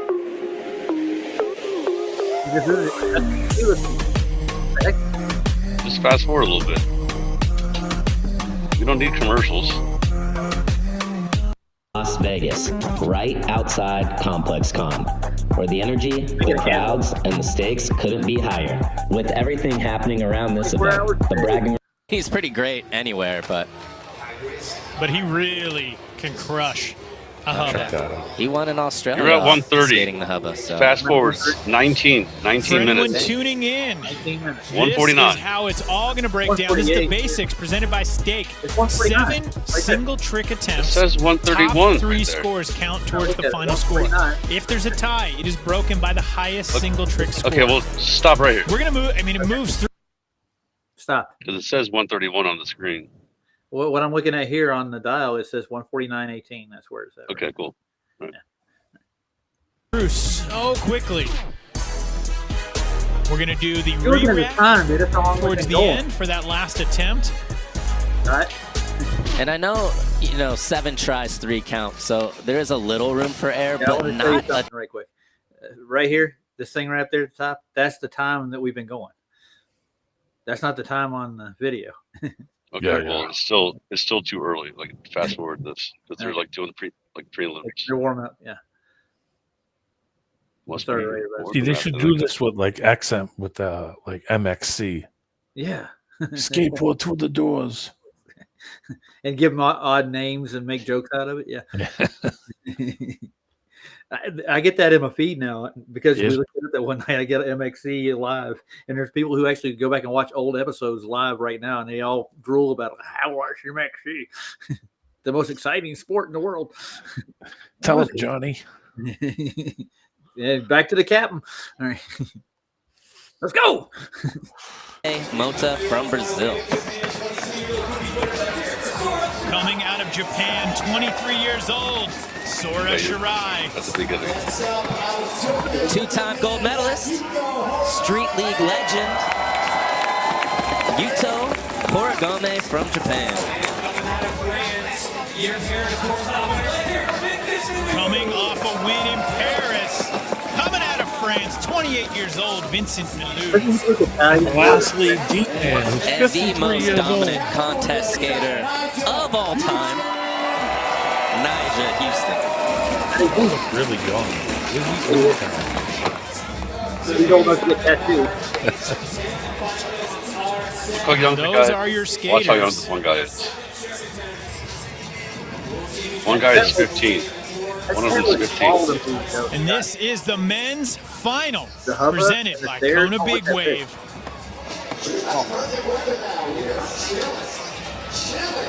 About to say aloha to some 9s. I think they'd be more than 60 years old. Oh, we are getting right into it. Jake Alardi. Strong start. That was Jake huge. Alardi, big spin front blunt to fakie. That is a heavy trick. It's way Right out out of the gate. I mean, are we... It's Vegas. We got a lot of clubs. Are we joining it right out of the gate? I think we got to join it right out of the gate. I mean, Look at I can't believe he did that first try. And one thing to do that on a rail, and it's a whole other huge, thing to do it dude. on a long, The first mellow guy, hubba. and he was from the wild card, so he made it in. Okay, that right there. That's actually kind of low. Saying, whoa. Yeah. Okay, this kid, look, he's 15. 15 years old. Be careful. You can't set the bar He's like a too tiny high little. you don't know what's He's like a coming. little girl. Big spin front, blunt to fakie. Ginwoo now on course. Right out the gate. Yeah, that was insane. Stack up to big spin front blunt. Not like the Vegas sign, though. That's Big so spin. hard to It's a big judge spin that. to the I mean, front blunt, dude. Kick flipping in, big spinning out. Definitely a lot more tech. Oh no, it's kick flip. It's kick flip, front Not blunt, big spin out. As Like, scary, look. I don't think as a big spin front blunt, but a lot Kick going flip, on back here. tail, big spin out. Guys are big going spin out. Yeah. crazy right out of the gate. And we've talked about it. I mean, it is challenging to come in as a wild card skater. You've already skated so much. 9.1. Carlos Crazy. sent me a text. And he was like, "These boys aren't playing, I'll huh?" go grab my skateboard. No, Carlos. No, they are not. Is that a blunt or just a fucking tail This is slide, Vegas. They're looking to win. That was a big. blunt. Jeez. Oh wait, was But it? yeah, It we could were have been a talking about, tail, in the actually. wild card jam, that's a lot of skating. And then you got to come in here and do it all over again. Let's go back. I think that was a tail slide. No, because the trucks were the wheels were on the hubba. And this is the men's they were right final, about that. presented by Kona Big Wave. Can I go back to the clock? There it is. Oh, seriously? Just continuing to get better. That's okay. You can pass forward. You can pass forward because You can always tell when there's not a comfortable amount of runway when skaters start in the corners and have I think to this guy power might do through. something pretty cool right here. Louis Lopez.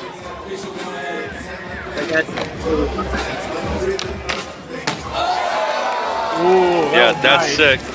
Off that, see that outlet, Roger? It's crazy outlet. One of my favorite skaters. Look at the outlet. It's just You great gap, to watch him skate. Gap, outlet, gap. He can make some of these simpler tricks. I want to see that. I want to see that again. It just looks so good. Half cab crook on the out ledge. Wow, he fucking nollie. As you can see from the Dios Azul tequila replay. Nollie front crook Nollie front crook, yeah. or back crook or whatever. Yeah, that was sick. It's definitely a respectable trick. Not the hardest trick in the world. 7.7. That works. Solid. That works. God You got a damn. 9-4. There's a one roll 12-year-old got a 9-12. Felipe Moto. 9/11. Felipe has the tricks. Okay, so that guy comes out real strong. That Felipe doesn't have the tricks. He has everything he needs to win. He just hasn't put it all together. What was that? But what a start. Heel flip, back tail. Heel flip, back tail, dude. Look, this is huge. King. Yeah. Is it a tail? Yeah. Look at that. That is beautiful. The amount of control he has. He on came that- out. He came out on that fucking come nollie, out though. to regular. He came out So fakie. awesome. Yeah, So we saw I think it Ginwoo is kickflip back tail, switch. big spin. Kickflip back tail is Wait, definitely a lot switch? easier than heel flip back tail. Yeah, I usually call 8.5. Yeah. So he did everything. That one's tough. Like he did front side. Might have got a little underscored there. But also, let's keep in mind. I mean, Oh wait, I think Large I think this guy might do front this blunt, crazy thing too. 8.8. Yeah, Sora. I think he does a crazy. You're right. Oh yeah. The judges also Okay, have to so leave that's like the room craziest. for stuff like this. That was a- Did you Roger, see look at Notch's this. face right there? Yeah. He was like, Watch what he It's does just here. so crazy that He goes to 50. He goes to 50. it's hard to explain why this is so hard. It's a but 180 over the hubba you to could the get so twisted switch up nose, and take a I think. crazy slam What? if you mess this up. But look at this. 180 Yeah. to Switch nose switch crook. backside nose grind all the way around. Switch nose to Or the skate 180. replay. So Speaking look, of, this is switch some video game 180, type of trick right here. Yeah. switch nose, And to and then balance 180 off. man, Yeah. I mean, he got that thing all the way around. Imagine what kind of balance you gotta have. This is in the club. So spoiler, that's the highest. 5. 9.5. That has to be the highest. That has to be the highest. And that's some of the difference That is the between highest. So hard. That is so Sora hard. versus You can't go over other 10. people. Yeah, it's insane. He can get 9.5s for tricks that don't leave his feet. What the fuck? Another piece is he's doing. So tricks I that think it other might slow people down here for a little just while. aren't going to We'll do. see. They cannot do them now. Another great example of this. Oh, this guy's Yuto awesome too, though. But I think Is he Yuto. messes up. Maybe we'll see. That's why Yuto's had so much success in the league. Oh, he does. Yeah, so I'm thinking they. Oh, we'll wait for Nidra. See what Nidra does. I mean, the outlet just. Remember this guy? Yeah, he won scarier than the Hubba. last month. We watched this. He won in the open. I'm just curious if it will be scored. Yeah, he won like the major event. Switch front blind is definitely really good, but it's not great. That's where they work. Throwing water on the court. Man says switch side blunt is okay. Coming off a big win, first ever at an arena stop. Oh, he was trying for something big there. He was trying to go to Misfiring on the pop for that switch. All right, so nose one. Nidra. So everybody, this is like the Michael Jordan of skateboarding, like of all time. The man The goat. himself, Nigel Houston. Good. What's Nigel gonna do? Jesus Christ. That was a heel flip to the tail. That was tried it. That was It was very wild. It was wrong. It's almost better that he Why fell do on heel that. flips nowadays? Because he can lock into that so well. Yeah, that's one of his tricks that will go down. I never really learned that. Oh, that would Dude, have been nice. Jake is here to win. Yeah. That would have been nice. There's a I little mean, I'm curious to see where Jake Alardi stacks All right, up so to I get think to the he- Super Crown. I think he He has to lands do this, really dude. well. That is for sure. He lands the first three, I think. Look. Oh, wow. Crazy. Are we entering a new era in Street League?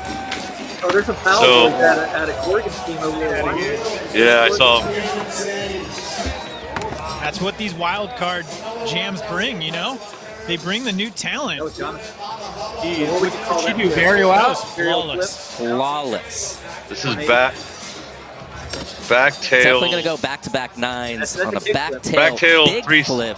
Big flip, yeah. Dude, he Big did flip or not varial? slide Back tail, big that flip. at all. No, That's how you that was flip very when you well kick. done. When you kick with your front foot. That's like a front side flip. Back side flip. I got to keep them 9.1 on the first one. And this, yeah. Yeah, it is kind of like a. Three. That is kind of like a backside flip, but it's like a big flip, a bit. What do you And call this it? is only our second attempt. It's very similar, you Backside know. flip. Backside I flip. can do a Very pop similar, double yeah. 360. I can do a 360. Ollie. It's hard to do that. Oh, so close. You could have floated it a little while longer. Is this just like a freestyle shit? That was there. That's a huge You laser. just use what trick you're doing. He keeps trying just a a switch 360 flip, a laser. He got it. That's how he floated it. Oh look, he's 39 years old too, by the way. He just looks Ryan like DeCenzo, he takes that impact. 39 years old. No problem. So he's old. Yeah, I think Yeah. frontside flip. He's that for geezer DeCenzo. skater, bro. This That's is a easy pretty for decent him. frontside flip. I mean, I can't do that, so fuck, that was badass. Look at this catch. He catches it in air.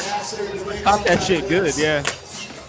I think people catch them a lot with a better Hard. catch. That ain't easy, dude. That's fucking hard. If you pop it harder, you get a better catch. But he's trying to time it. Good for him, man. He's still going. 7.2. I'd give him an 8 for I that. can't imagine the competition stuff. I mean, that just means that if you're doing something off that bump and you want to get that high score, it's got to be. Yeah, 7.7. I think frontside flip is definitely a little more of a stock trick for him. Louis. Did he try to nollie crook that bitch? Yeah, but Like back he nose went down too 110. fast. Should have let it go. He would have missed the whole thing. All right, Felipe Mota I wonder if they could assess this before they get out started it there. with a heel flip back tail.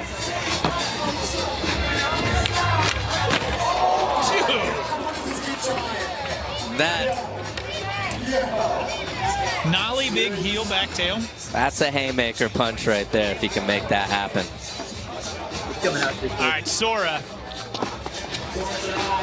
What? I can't believe these guys. I'm ready to see the Sora. Absolutely amazing. I know. I'm surprised it didn't come out first trick. Oh, Wow. that shows He you would've the landed length that. on the Hubba. Yeah. that trick for him is almost like, I mean, I hate to say it's like automatic, but it kind of feels that way when we see it in competition. Yeah, it's not that hard for him. Yuto going for the switch front blunt again. Didn't he do that on the hubba last time? I'll be curious to see where he takes it after that. He takes it out. Yeah, there's a lot of different routes Yuto could go. Don't want to get stuck on a switch front blunt. Vincent Malou. Oh, look at that, changing the approach. And that's a trick Vincent is very comfortable with. It should be fairly high scoring. What was that? I don't know. That was. Look at that. Kick flip front tail. I will never not be impressed with how high he gets over. That was sick, dude. That was pretty good. Look at this. Yeah. Look, boom. Wow, that's definitely has the pop to overpower some spots. That is for sure. Because I'm good at kickflip. Just love seeing that strategy. These guys must practice every fucking day, dude. Yeah, the pros, the professionals, dude. Yeah. I was pro-am. Feel good about that score? I feel good about that score. Yeah, it feels reasonable. Yeah. It also wasn't fully locked in as he's demonstrating. All right, Nyjah looking to get that first score on the board. Oh, nice. He's having trouble. I feel like we've seen this. It's either going to be he puts it down on the next one and just really goes so hard, or is it going to be an unraveling? I feel like he's going to do something That's what big. Chill Tail is usually there for. Whoa, Jake, just like immediately coming in, switching up the trick. Big pine. Big pine. They'd be really impressed. Ginwoo could crazy, dude. put a lot of distance. Hey, Roger, turn the volume down a little bit on the thing. So I think. Oh! Wow. Another one. I know.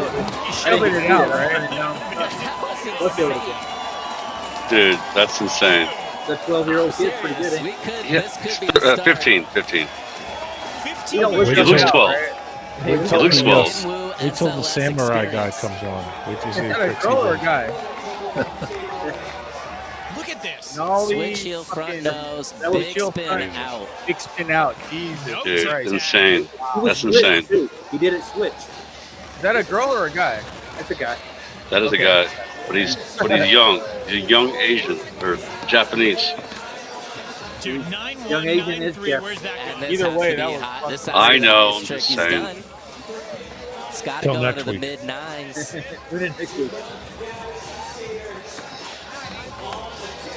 9.5, you nailed it, I think he's Sean. winning, dude. Yeah, Wow, dude. And that is back to That was back to fucking back. crazy, dude. I don't know how After the putting fuck he on nailed such that. a dominant performance in the Yeah, wild he's. card. Imagine when he's 20. Imagine how good it'll be when he's Jesus, Nyjah. Like when Nyjah was 20. I mean, look at that. okay, Switch he heel is doing front nose, switch. already a hard trick, and then Look at that. spinning out. Look at that. I don't even know just- how they do that, man. I can't believe how A lot effortless of looking practice, it is dude. for him. I mean, That's he's fucking 15. crazy, He's dude. definitely grown a lot, but like, Wow. just the way he's getting onto that hubba is, it's effortless looking.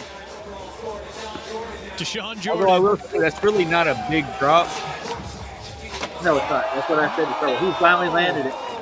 But he And cut. it's crazy. Like we said, it moves fast. In a blink could've of an kept eye, himself up, Deshaun yeah. finds himself 27.9 points back. That's kind of like a freestyle spot. Like, really nothing crazy about it. It's technicality, really. Fine game of skate. Not like Jamie Thomas doing like I mean, a the 12 craziest stair. part of that you know? is He's not going to dirt Ginwoo off has the strip. Yeah, that's only like a 7 stair, I think. Second place, Sora Like has or an 8 stair, baby. 9.5. The scale, though, Yeah. this is a That small one right here. It looks bigger. You just try to 360. The margin of error isn't very big there. Like if you bail, Yeah. it's not that big a deal. Going for that front Well, the three. rollaway too, though, it's like tiny. The rollout, It's still you know, riding it out is really small. Not like early 2000s, man. Early 2000s was a whole nother level. That's a way to stress out the competitors. Yeah, this is really forcing the issue for everybody. I want to go to Woodward to go see what that looks like. There. Oh, he did it. No. Like that looks really sick, but really like I'm biased. That was all It is though. It's 7 I think that it's counts. cool. It's 7 I think feet. he would have rolled away. like doing a fucking if there was there, more you know, course. Look, it's 7 feet up Definitely flew at off the least. Came and switched He it. looks Yeah, pretty I mean, in it's control. It's at least 7 feet. Yeah. It's just not. It's yeah, I don't know. There's a whole other There's level of streets being that. that are a lot worse than that. Dude. Let's see. Do a 12 there. I've done one. They say I bought there. Yeah, I've done a 12 there. They That hit shit him is with no a joke, dude. I almost broke my ankle on a 12 there. It's okay. He just has an opportunity to do it. Planted my face perfectly. concrete a couple of times doing it. Yeah, it's not fun. It's not fun. I thought that's looking so pretty.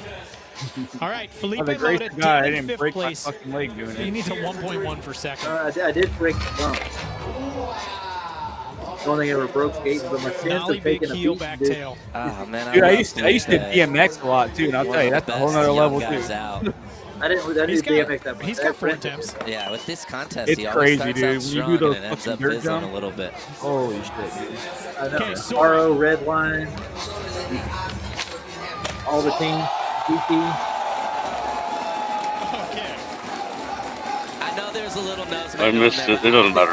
But I was gonna say, shift the reality. What's your first name? Can you tell it?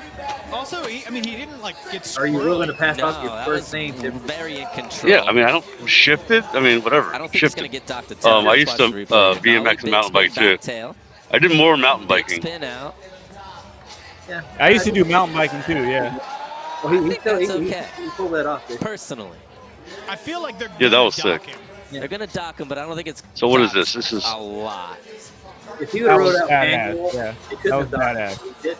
big spin to, what is it? Back tail to big spin out, I think, right? Big spin, back tail, big spin.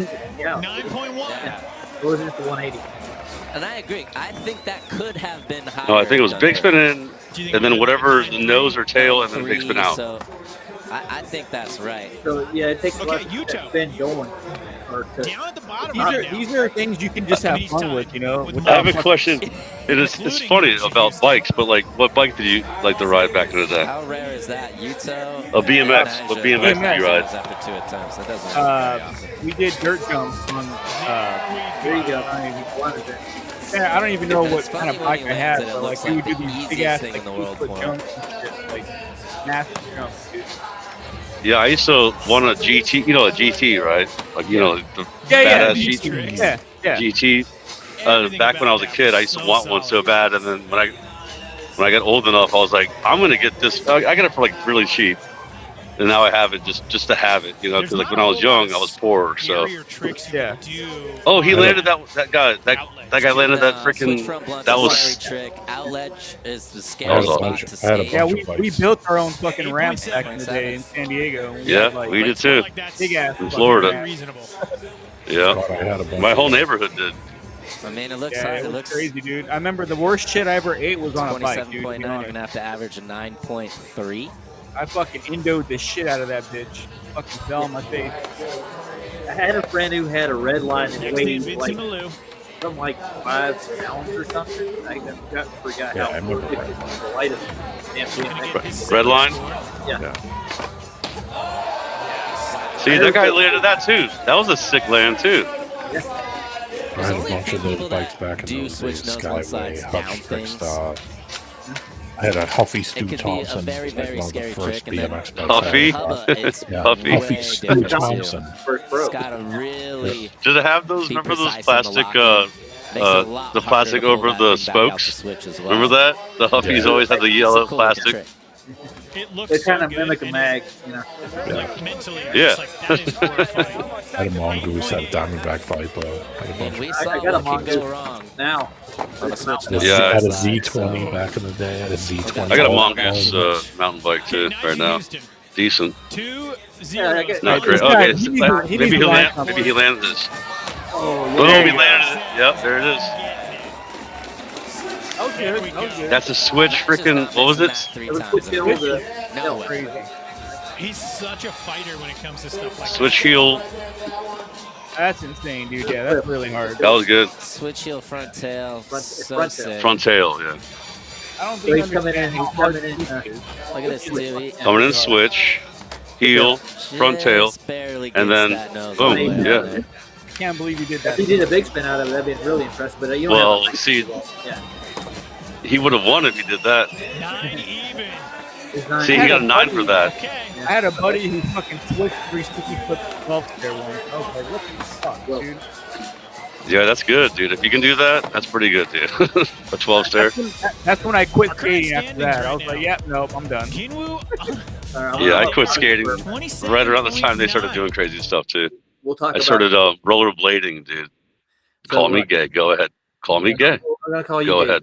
Roller skate. I Yep. used to roller skate. I used to go roller rink and do speed skating. Rollerblading, I'm saying. roller- Inline, yeah, inline. Well, you guys always got in the way, and you thought it was like, oh, we built. No, a we park. didn't. It's made for rollerbladers now. We would just go where you guys didn't go. That's all. We just wouldn't hang out. Dude, I've about run into rollerbladers on many different occasions in little parks. Yeah. There are people Roger, who ride check around. out that video I threw in the private chat. Cool. So, is there anything else we're going to watch the winner here, or was that the winner at the end of that? There's more to it. Who do you think? Who do you think's the winner? I want to go with the 12-year-old. I mean, the 15-year-old. Yeah, dude. Yeah, he wins. Spoiler. Well, because he only weighs like 60 pounds. Nigel, I know it's way easier for tiny people to do these. Yeah, the things. weightlifter guy is the one that we have to watch. Yeah. Weightlifter skater. I think I've Well, Yeah. there's this one guy. 300 pounds. He's gonna tail flip. Well, there's a. Oh, do you know who that guy is? No, there's actually a guy, Carvano or whatever his name is. He's like, dude, seriously, he's 6'4" and he's a giant black man, and he like wins all the time. He's won lately. That's awesome. Nice. He's really good, yeah, but he knows how to fall though. See, Up he next knows how to. from Samoa. No, key, though. he's You not gotta know how fat. to fall. He's not fat at all. Dude. He's a football player. So See, I'm gonna ask all the ex-skateboarders in here. What trick is your go-to if you had to go? Double kickflip for me. A double kickflip. Now, that's a You got a double kickflip. Nice. Yeah, I can do those, but I don't get them every time because you over rotate it or under rotate it. That's the problem. It's hard to catch. Yeah, it's hard to catch. Well, the one trick that I ever tried to do on a skateboard, I only tried it one time, and I never got back on a skateboard again. Well, I'll tell you my story. The last time I tried to ride like a quarter pipe because I was old and I hadn't skateboarded in a while, I totally forgot I didn't have knee pads on, and I smashed my knees. I went up a ramp like when I was like, I don't know what it was, like 30-something years old after having skated in a while, and I freaking just went, oh, I forgot, and I went smash into my knees. Yeah, the natural bill though is to hit your knees on the pipe. Dude, I can't believe I watched my cousin break his arm doing like some skateboarding, and from that moment on I was fucking terrified of skateboarding. But for some reason, dude, I was like, you know what, fuck this shit, I'm gonna go all in. Right. And so I did. I was fucking skating my ass off for like 5 to 7 years, dude. I don't know why, I just felt the need to do it. Oh, you were like scared in the beginning, but then you overcame your fear. I did, yeah, but it took a lot of How time. old were you when you started skateboarding? I would say about 15. Yeah, okay. That's Yeah. about the right time. That's Yeah. a good time. This was the early 2000s though, too, man. This was like fucking 2003, 2004. Yeah, I started in '84, so that's a big difference. Oh, Well, I started in '84 too, but like Roger was like 18 and I was 8. No, I was 14 actually, 15. 14 and no. Okay, so I think I was in '86. Yeah, '84 was early for me. It would have been '86. I keep trying to figure this out. I was born in '70. Really? Tony Hawk came out with his board, and I was like, "What year was that?" was like 85 or something. That's around there, 84, 85, yeah. Yeah, and then I got his board after that, and then I started skating. I ended up getting Mark Gonzalez's first Vision Pro model. That was the first real pro board I had. Nice, yeah. I liked Mark Gonzalez. Mark can actually skate switch stance. That was his staple, and he could ollie big on both ways. So Well, back then there was no switch. Nobody did switch back then, except for like Mark Gonzalez. Switch, yeah. That's what I'm saying. The only people like back then were doing it were like a couple. he got the cover of Transworld or either the pull out doing a switch ollie over a swimming pool. I cannot believe that, dude. That's insane, dude. Yeah. Wow. Just a switch. I mean, back then it was like a miracle, you know. Like nowadays, it's like all the kids are doing it. How far is the average swimming pool? How far is that across to midway? So we're Like talking the halfway part. Yeah. Well, average, like my dad's swimming pool is like 10 feet, I think. Like 10 feet, right? 10, 11 Yeah, feet. so that's pretty good. Yeah. Switch. Yeah. Anyways, we had like fucking Bam Margera doing his shit and fucking, you know, like. Yeah, but Bam's more comedy now because he like it once. No, but back in the day though, it's weird because he was one of those kids that were like, he was I suicidal, didn't know about him. dude. Yeah, he's suicidal when it comes to skating, dude. He was crazy, dude. Yeah, he did some shit, dude. Yeah. His acid drops off of like the top of his parents' house, and he'd ride a ramp into like. Well, who was his Roger? Who would be his like idol? Huh? Ronnie Mullen. I'd right? say I'd say Vallely. Oh, Michael. No, yeah. You know, Vallely was like that kind of guy. You know what I'm saying? Like the first guy that did that kind of crazy stuff. He wasn't great at like technicals. He wasn't tech. He was just freaking like big. Yeah. Well, I love freaking Vallely. He's awesome. I watched his a premiere video like last month. Back in the day, I pulled up an old video. Yeah, he goes big, but he does some like some real high 180 ollies, and he had 360 curbs and stuff. But I think he got his style from Nodis Coppice. Oh, really? 80s guy, right? Yeah, he's a big ollie. Yeah, him and Rob. What was his name? He skated for I think Gordon and Smith, or was it Santa Cruz? Rob. I can't remember his last name. Man, I haven't heard Gordon and Smith in forever. That's crazy. Dude, I had Gordon and Smith. I had a Neil Blender at one point in time. Yeah, I remember that. Yeah. Dude, I came up with the Jamie Thomas era, dude, and that kind of shit was what I was dealing with. I was like, okay. What the fuck, dude? Though that was like Reese Simmons and like the Walker boards and stuff. That's where that whole generation came out of. What about Andy Reynolds for you? Whatever your name is. Shifted. Andy Reynolds, you know Andy Reynolds, Baker. I don't know Andy Reynolds personally myself. No, I don't. No, actually, I don't. Like maybe okay, I'm going to ask you the standard skateboard question. How many stack can you ollie? We used to do that too. Oh wow, We used to dude! do that. I think I did like 5. That 5 was my max. I could do 5. Nice, not bad. That's fair. That's close to waist high. I mean, I thought it was trash at the time, but no, 5 is not waist high. Well, like 8 or 9 or 10 no. That's depends how tall you are. Yeah, you're a midget. I'm not a midget, but I mean, I would say 6 is like just right around my waist, and I've always pretty good. I've done 6, and actually I stacked a freestyle on top of that. I got that, but I was riding the new Dogtown when they came out with the first kick noses. Yeah, real light maple decks had a Bryce Knights, and it ollied perfect, dude. Yeah, they did. Yeah, good snap. Oh, yeah. Damn, dude, that's nice. Yeah. Bring back memories, dude. It does, dude. It does. I miss those days, man. Spitfire fucking bearings and shit, or wheels, whatever. I got Spitfire wheels now. Wheels, yeah, wheels. I'll show you my setup. I'll go get it. Let's see. There's something else. I could ollie over a tennis rack net. I could do that.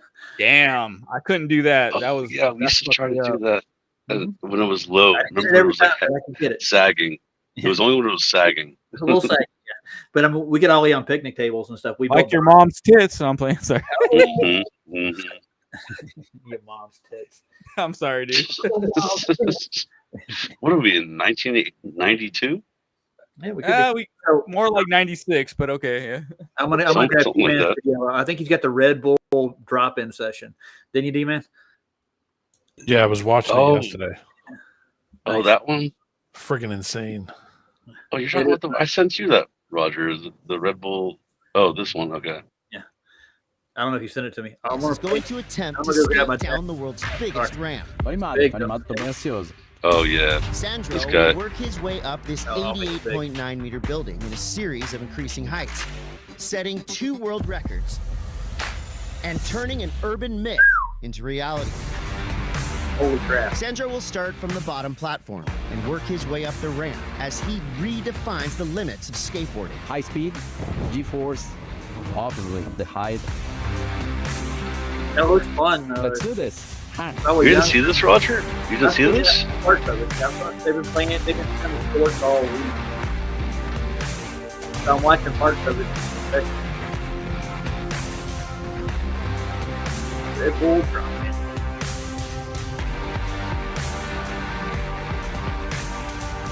It makes me want to go to the park. There's like 3 next.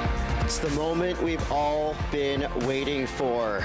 After the construction, after the training, the test runs, it's time. Sandro Diaz is about to make history. You know, they're actually flat and level. Sandro's That's not first curved. attempt It's refraction. here on the world's largest ramp. It's going to be at 55 They don't meters. feel that either. So at the So moment, you don't know Sandro that you're going Diaz down the is ramp. making preparations for what will be his first drop. And this is going to be a tense time for skate fans all over the world, because as you can see, this building, this ramp is an absolute beast. 88 meters, 21 stories tall. The Red Bull building drop. I mean, we've seen glimpses of it. We've seen a couple snippets of some test runs that Sandro's been dropping, but now it's time.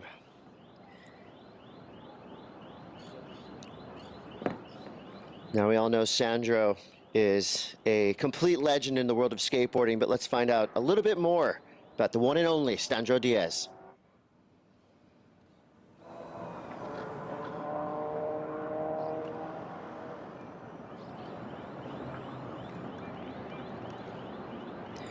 So Sandro, 50 years 50? old, Santo Andre, Sao Paulo in Brazil. I mean, he's known for how high he flies on vert. He's a star of Mega. Just, again, an absolute all-around legend. Guys like Tony Hawk, Ryan Sheckler tout Sandro as one of the fastest skaters to ever do it, and a skater that's literally built for a stunt like this. Strong core and the maturity, the veteran knowledge to know exactly what to expect when he makes his first attempt. It's going to be here in just gonna talk just under 12 minutes. So remember, 55 meters to start. It's cold out. And you can see on the building behind us, Can't believe he's multiple 50, areas, multiple stands for Sandro to drop in from.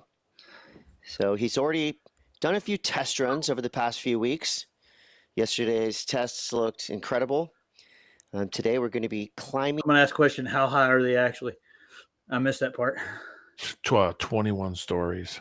21 stories. And he's going to get to what? Oh, eventually he's going to go up to that top blue thing. If you look right underneath where it says Red Bull on the ramp, like the I think tombstone. that's the highest point. I think it's like 400 feet. Yeah, you figure it's got a space in between each floor too, so it's probably 12 feet per floor. What it was. Did they build this building just for this jump? No, the building was there. They added on to it? Is what it is? Mm-hmm. Yep. Wow. All right. So they hit 55 miles high. So 252 feet. What's that's not miles. Meters. Miles. Meters, right? Yeah. So why are we doing meters? Well, I'm in America, so I don't know what that means. It's 255 times 3.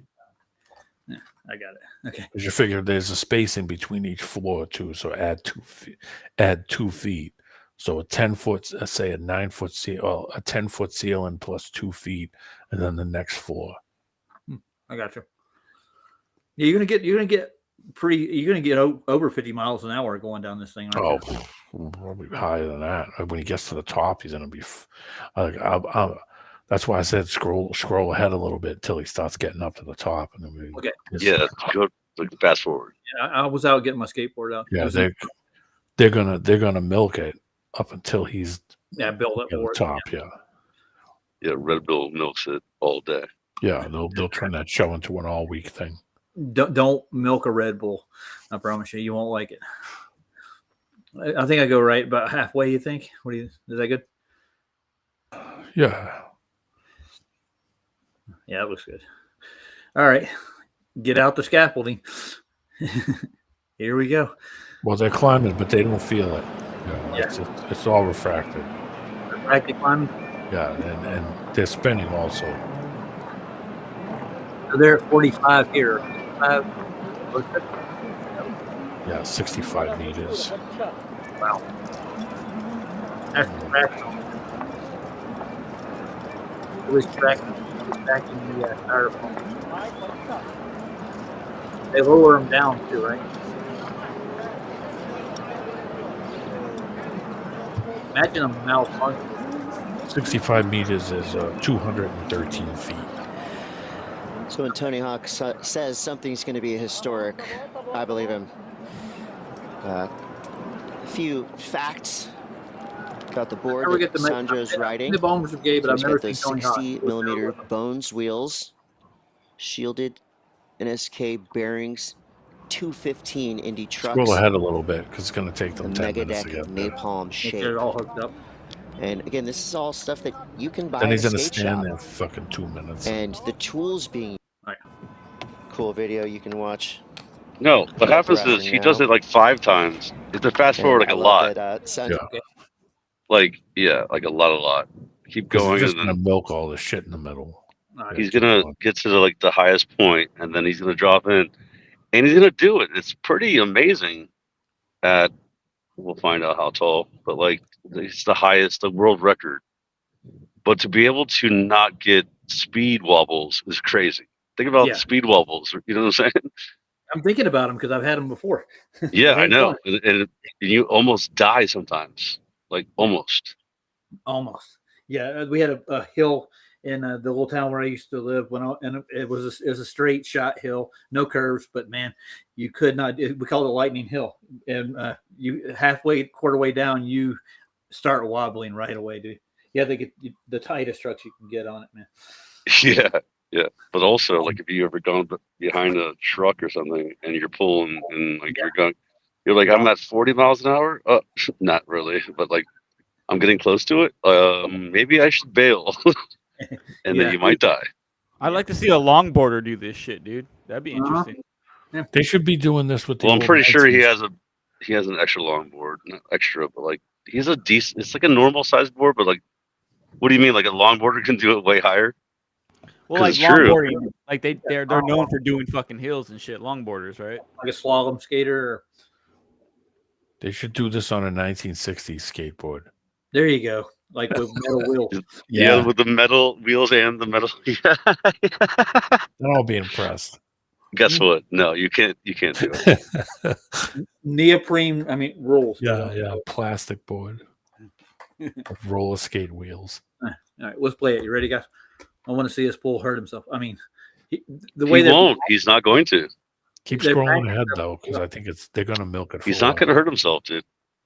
Now you remember Danny Way, right? When he jumped the Great Wall of China. Yeah, Danny Way. Danny Way was awesome. I actually met him once when he was really young, back in the day, before he got started skating. He got sponsored by 8th Street, and then Powell grabbed his ass up. But he was before he was even old enough to, and his parents were there with him. Yeah, he went on tour with Bones Brigade. I think he was like huge with the mega ramps too. Oh yeah, I bet you Danny Way could do this right here. Probably could, dude. Danny's good. I guarantee he could. Really good with big ramps. I guarantee you a lot of guys could do this. It's just the first guy that did what he's doing. You know what I'm saying? Like, it's one of those things where, other skaters could do this. And, okay, do you skate with risers, without risers? Nowadays, we used to put risers on in the 80s, but no. I'll show you mine. My risers are micro thin. Or real thin, yeah. But these are real rubbery too. They're real cush. It's acts like suspension almost. Are you talking about for the trucks, right? The risers. What else? Yeah. Under the truck. Yeah, under the trucks. Yeah, Because I there's used to use those. Yeah, some people I don't. didn't really like them though. Well, they're there to keep the stress off the wood, but there's people who like it without it for some reason. Like I skate Thunders now, and they're really low. Yeah, you can't get a crook or a feeble grind without on a. They're hard to do with the Thunders. Yeah, Danny or the Kerrigan kid, that's what he skates, and that's his favorite trick. I think he likes the challenge. Yeah. Let's play it. Huh. What, feeble? Feeble, yeah. Yeah. Feeble or a crook. Taking a break from their government job to look out the window and see Sandro Diaz flying down this ramp. In an earlier interview, Sandro was mentioning that he was kind of blown away, shocked Keep going that ahead. government gave us permission Coming down. to attempt more. a Is stunt he like still this of this way down there? magnitude, Oh, but he's that on just the shows you third that, from the top. Brazil loves skateboarding. Go further in. Yeah, keep going. Skateboarding loves Brazil right back. Multiple. I have no idea where I'm at. World champions, street, vert. Fast forward to the very end. Drop in there, the apex Like of the right speed. near the very end. We're about to see this skateboarder. Okay. Hey, look. Oh wait. No, it's after. It's after. Happy he is Steve with the Caballero. result that That's not Steve Caballero. proved to the world yeah. that it can be. That's him. That's the guy. I was gonna say that's not Steve Caballero. I almost looked like him for a second. Although, like, he is Thanks to his mom, his dad, South American his family, or his whatever, friends. Hispanic, Latino. I don't know, whatever you call How it. difficult this whole I process thought that has was been. Steve Cap for a second. No, rewind. Rewind it. Did we This miss is it him already? crying about he just did something a miracle. Oh, okay. So when you go for Close. right here. Right around here, I think maybe. Yeah, I think so. Now I like to see Steve actually do this. You know, Steve has Safety final check by the crew right? as Sandro now repels into history. It's cool how he repels too, though. It's Another kind of world cool. record attempt. You 70 repel meters. down, and then Oh, okay. so at least he's doing something. Not just So he's not Sandro's really highest going drop down it ever, then. but the highest drop we've ever seen in skateboarding Where is- history. He gets to his little perch. Okay. I get you. Yeah. Yes, head for the mountains of Perch. That's crazy, dude. Either way, this. Rappelling down to a This 70 is nuts. meter Think about drop how in high they point. are. Yeah, no, dude, no, I'm good. I don't want nothing to do with that. He's got to be feeling Sure, the energy everybody's from really the crowd disappointed at what below. we're watching so far. That's all right. Sandro's about I'm to gonna cover a answer couple more all of things our before we get questions. Is it possible to drop in from 70 meters on a skateboard? Is it possible 70 to meters go now. over 100 kilometers per hour? Going how? Wait, what did he say? 100 kilometers? So like 80 miles an At that hour? moment, no turning back. He's unstrapped from his harness. Yeah, 80 miles an hour or something like that is crazy to think about, dude. Skateboard, On yeah, a skate, that's crazy. on a skateboard, bro. Yeah, Crazy, dude. that's the Sandro thing you have to first think to about. No, dude, I don't want to think about it. I don't want nothing to do with it. Oh, it's fun. Well, look, vicarious. You can live vicariously through this guy. No, think about Yeah. snowboarding. Look at that. Look. Yeah, no, I'm good. Totally good. Oh, I wouldn't do it. I probably wouldn't do it. I mean, I probably would have when I was like 20. Maybe. Look at how that's straight vert, dude. That's all, The that entire is city vert. of Porto Wouldn't do it. Alegre It's, in yeah, that's. Brazil I think that's a lot of. cheering. How much vert is that? No, I don't know. I'm Sandro not sure. Diaz as he's about to make Yeah, I think there another is vert world there. record Yeah, attempt no, I'm good. Yeah, there is. from There's a little 70 bit. Yep. meters. There's like Here at Red Bull building drop. Like that whole tombstone is vert. no, not the whole. What? They're in the transition.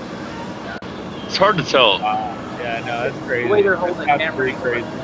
It's near vert. It's near vert for a long time. For a while. Most vert I've ever been on is 4 foot. I can't deal with 4 Like a foot. 90 See, Roger, degree look. See the blue part? That's vert. Yeah. That blue part is vert. It's actually All fast. that's vert. It's like So like just- 20 feet of vert, and then you're still vert, pretty much. Yeah, you're still vert. Yeah, you're still vert. Yeah. You're still kind of vertish. Vert-ish, you know. I I've don't been know. on water slides with 20 feet of vert. That's fun. He forgot his board. That'd be hilarious. They're like, where is it? No, he didn't. He's about to drop in. It's not Red Bull's overbird. involved though, so Red Bull is full of shit. But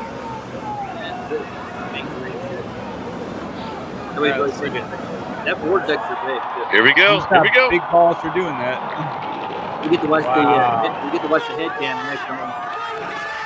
I like how we're all impressed by a guy going down Out of a building on a piece of wood. That's cool though. Shit, that's cool. Okay, now let's watch the head cam footage. I wouldn't do it. I mean, shit, he's got some big ass balls. So. Yeah, does he have body armor on? That's my question. Well, he's very armored up. New world record, 70 meters. Just in case. Well, it wasn't Felix Baumgartner. Incredible moment. Yeah, I know, right? Skateboarding superhero Sandro Fucking Diaz space jump, yeah. has just dropped But in if Corey to Olsen the would have history books. landed in the Pacific 70 Ocean. meters, the highest ever. I bet that shit was fun though. Drop in by a skateboarder, and you know he had to have broken the speed record as well. That shit's crazy. Oh, get me back up there. Let's see what it looks like. What was his speed, I wonder? For Sandro Diaz. Don't give us I didn't hear that part. That's one part I didn't hear. Well, they won't know how fast he goes till he actually does it, right? They got to record it. You can just feel the That's what I'm emotions saying. pouring So out. Doing something that no got a human chip out of being the has board. ever done before on a skateboard. Dropping down on a building. Oh, mew, mew. This is the epitome of humanity, right? It's like going to the a lot of moon. money You involved. can almost hear and feel the Dude, collective imagine the higher relief intelligence watching this. Like, and energy and human excitement beings. from the entirety of the skate world What? You who's wouldn't even watching right aliens? now. Like, no, I don't believe in aliens, but I don't either. And I don't think there's higher Not intelligence just than us, except for bravery, maybe but ju- demons the and ultimate angels. skill Thinking about God. to be God. able to And of course, God. maintain Yeah. his God's like, composure okay, God- you and just, stay in control. that's what I mean. Yeah. I get it. Go ahead a little bit. Is he going to drink a Red Bull now? Is that what's going to happen? Yeah. Oh, sure. A Red Bull Congratulations, Sandro champagne. Diaz. The Yeah. Red Bull The building champagne of drop champions. 2025 in the history books yet again. I mean, we just saw guys like five Also guys has to do be some kind of way new more record for impressive records things than that. broken in But the it's still span of cool a half though. hour. Yeah, it is. Yeah, tell It's those still trick really guys cool. to do that. I mean, the guy's It'll 50. be You got to like, give him oh, props. Sandro just broke And his he's own 50? record Is he? multiple Oh, times. wow. Yeah, he's Nice. 50, yeah. Like, I feel young. they should have gave him a bigger can Give of this Red Bull. man his Gave him the moment. smallest one. Did he just bathe in Red Bull? He did. He's sticky now. Yeah. Give that man a beer, dude. Give him a couple beers. He wrecked every person's shirt. It's the kid who's throwing in the can. That's what it is. You guys remember when some football player, like some big time football player, said, "You guys shot me in the eye with champagne," and like he really did like hurt his eye, like This really so bad. far. I was like, "What?" And then after that, he wore glasses at the champagne rally. Go thing. ahead a little bit. Yeah, The that's what I'm imagination, afraid the to do. I don't see dream the speed or the. Sandro Diaz had when in the 1980s when he was a child. See if it shows the Celebration. That's all this is now. They don't Give ship that man a beer. There's no more the head camera or anything. Yeah, there should be replay. I'm sure there It's is. a replay, yeah. That's what I'm saying. Like, I wanna see it. Like, yeah, this was very disappointing. Yeah. The live stream. Maybe they have like a, you know what I mean, like an after show or something. But I mean, dude, it's Red Bull, dude. What do you expect? Like, did you see how they didn't even zoom in? They didn't even zoom in on him. No, you couldn't see him. Yeah, you could barely see what he even did. It's crazy. All right. Anyway, he did it. It's fine. I'll show you my setup right quick since I got All it. right, early. what do you got? What do you got running now? What are you running now? Well, I'm doing my. I have a Dark Star deck. This thing. Dark Star deck, yeah.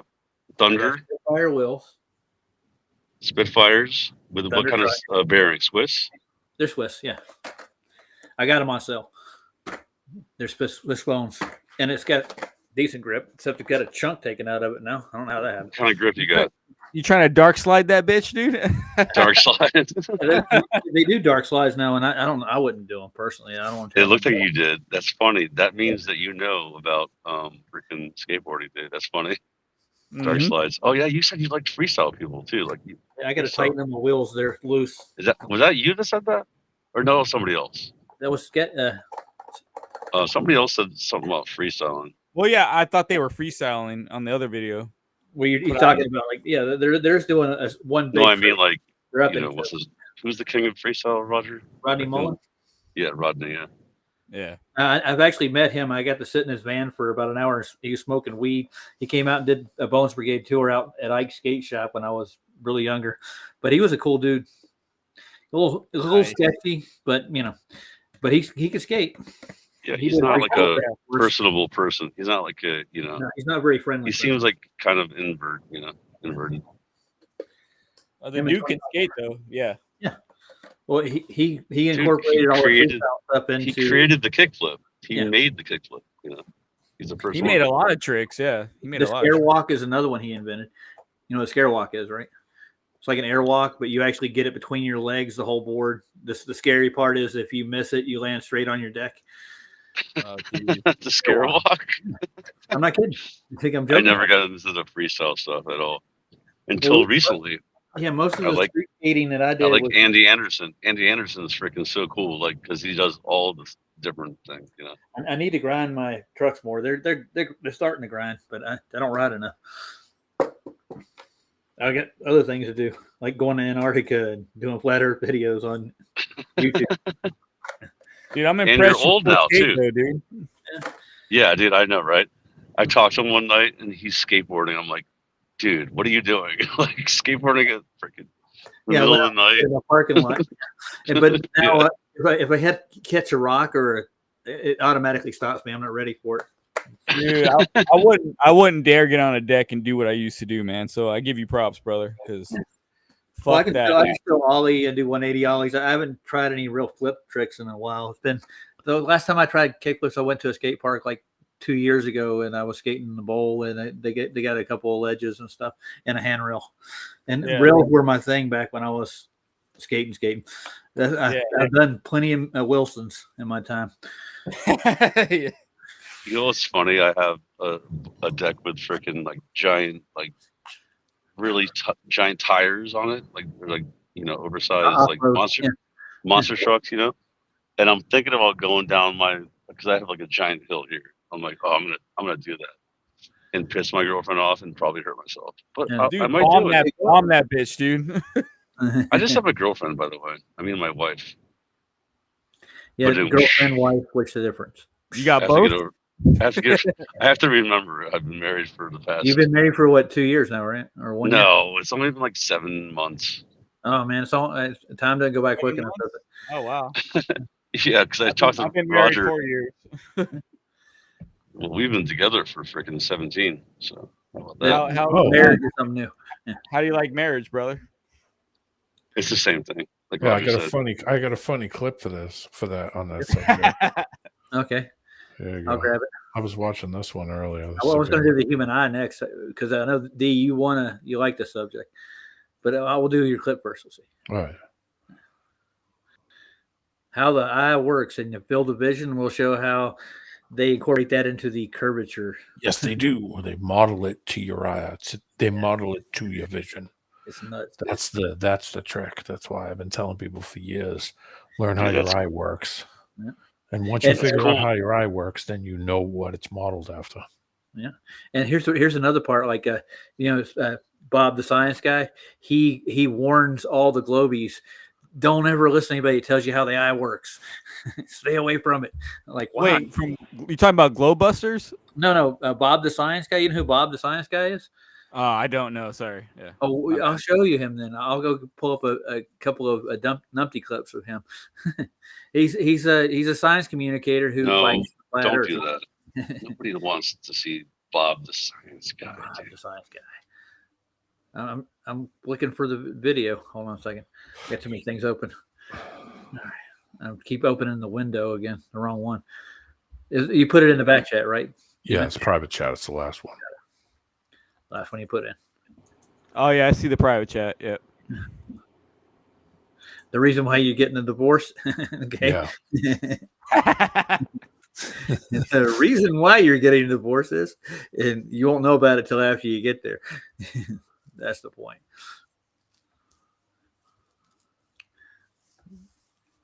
Let's see if I can pull it back a little bit. Yeah. Here we go. So the reason why I'm getting a divorce because when I woke up, it was my birthday. My wife didn't acknowledge my birthday.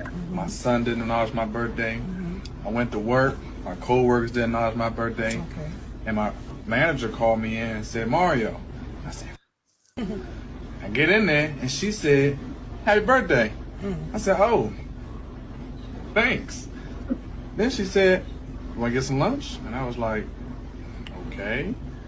And then she was like, you want to go back to my place? And I was like, all right. So I went back to her place, and she was like, let me step in my room. I'll be right back. She got back 5 minutes later, and my kids, my co-workers, my wife was all there to say happy birthday with a cake, and I was on the couch butt naked. So the reason why I'm getting a divorce is because when I woke up. Yeah, I've seen this before. I've heard it before. That's a good joke, man. That probably really did happen, though. You think? Happy birthday! Happy birthday! Yeah, he was in his birthday suit. That's what that I was getting a birthday present. You know. I've never been in that situation quite. I've been in some other awkward ones, but not that one. Any testimonies out there? No, I'm pretty clean. Yeah, good. I've been in similar, but not quite the same. I'll leave it at that. It's funny. It is funny though that when you're, when you're going with somebody or you've been with someone a long time, it seems funny. Sometimes you notice that people kind of gravitate to you. There's been some scenarios where I've had people try to pick me up, chicks pick me up, and I'm thinking to myself, boy, how come this didn't happen when I was single? It's never happened. Wait till you get married then. Well, they know. They know, dude. They know. It's like they know. Yeah, they know, bro. They know. Yep. It's like a vibe. All of a sudden, all these people want to fucking hang out with you. It's like, where were you 3 years ago? Yeah, dude, I can tell you, dude. Since I got married, I get hit on fucking 10 times more than I did before I got married. They can see that high pro glow in you, dude. That's what it is. Yeah. Well, I'm a musician, so I'm always out with fucking people and shit. So like, maybe that's it. I don't know. Oh, there you go. Scott, you guys should hang out. There you go. There you got another musician in the chat here. Playing guitar, right? I play guitar all the time. So he's a drummer and a horn player himself. Oh, really? He's been in several different bands. We'll play some of his music when we sign out. Yeah. Oh, cool. All right. Yeah. I dabbled in a bunch of different things, but I'm not a musician. Now, I played the drums in a band for about a year and a half, and I sat back under the drums. I didn't lose my touch. I can actually keep a beat. I was a natural at it, so. Yeah, but I mean, that's what she said. All right, I'm a natural. The eye, the human eye. I don't know who did this video, but I haven't watched it yet neither. But this is pretty much how the eye is built and constructed, which is one thing that Darwin could never figure out, how evolution created the eye. You know what the first premise is, that the big problem is, how does it know to evolve to see things? It's true. How does evolution work at that level? It just automatically It can't. No. You can't evolve an eye. Like, it doesn't make any sense. Or the eye is so complicated. How do you hear? Or brain? You don't know what sounds is. Yeah. Well, I mean, when you think about it, the shape of your eye is the shape of what you're seeing around you. So, distance away from you, you're seeing at a certain distance, no matter where you look. It's curved. It can, there's lots of deceptive stuff that your eyes do. When you see the sun come at you, go away from you. Looking down a long guardrail. There's tons of eye things that your eyes are doing. What it's really doing is different than what you optically see. That's the key to it. That's why I used to tell my friend all the time, why don't you just go spend 15 minutes and go figure out how your eye works before you think that you're seeing everything perfectly. You're not. No. And he was never going to get that. He was like, oh, I don't have to. I already know how my eye works. And I was like, okay.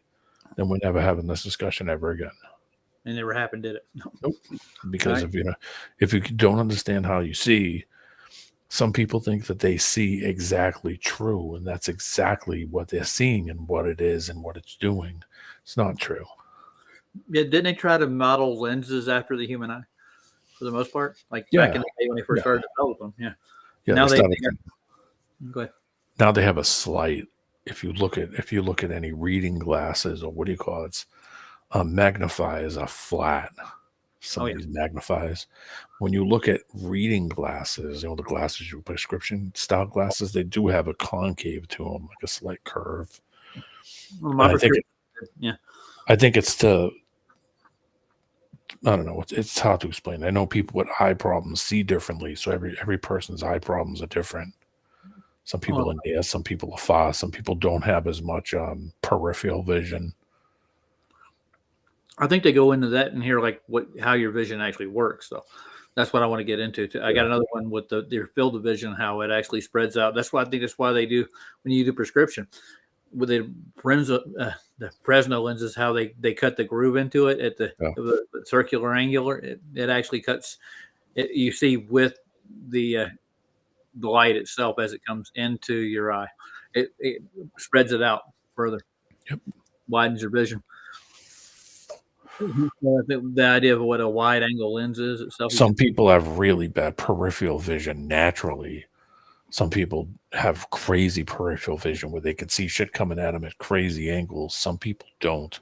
Some people have damaged eyes where they got into an accident and their eyes fucking damaged, and they have one eye that's really narrow vision, and some, Yeah, dude. Like my peripheral vision's on point, but my wife, her peripheral is fucking trash, dude. So yeah, everybody's different too. And Dude, I'm the same way. Dude, my eyes are two different eyes, right? I have, near, like they're different.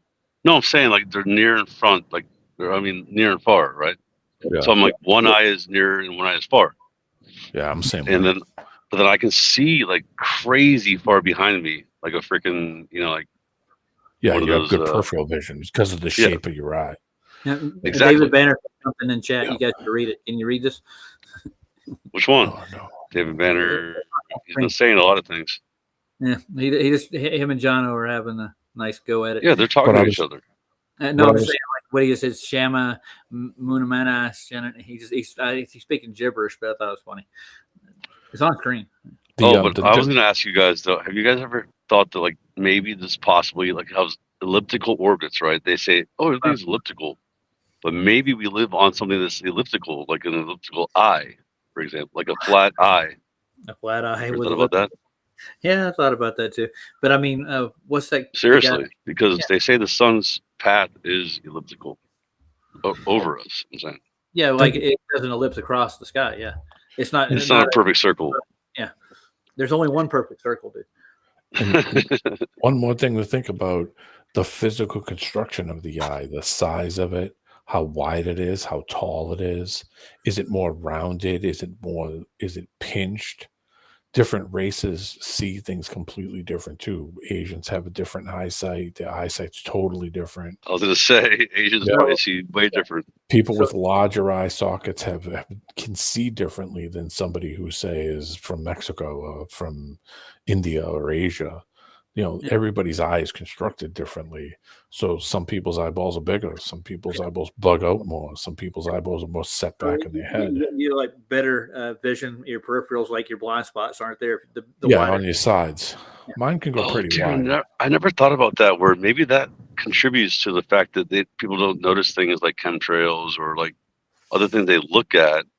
Maybe it changes like their perspective. You know what I mean?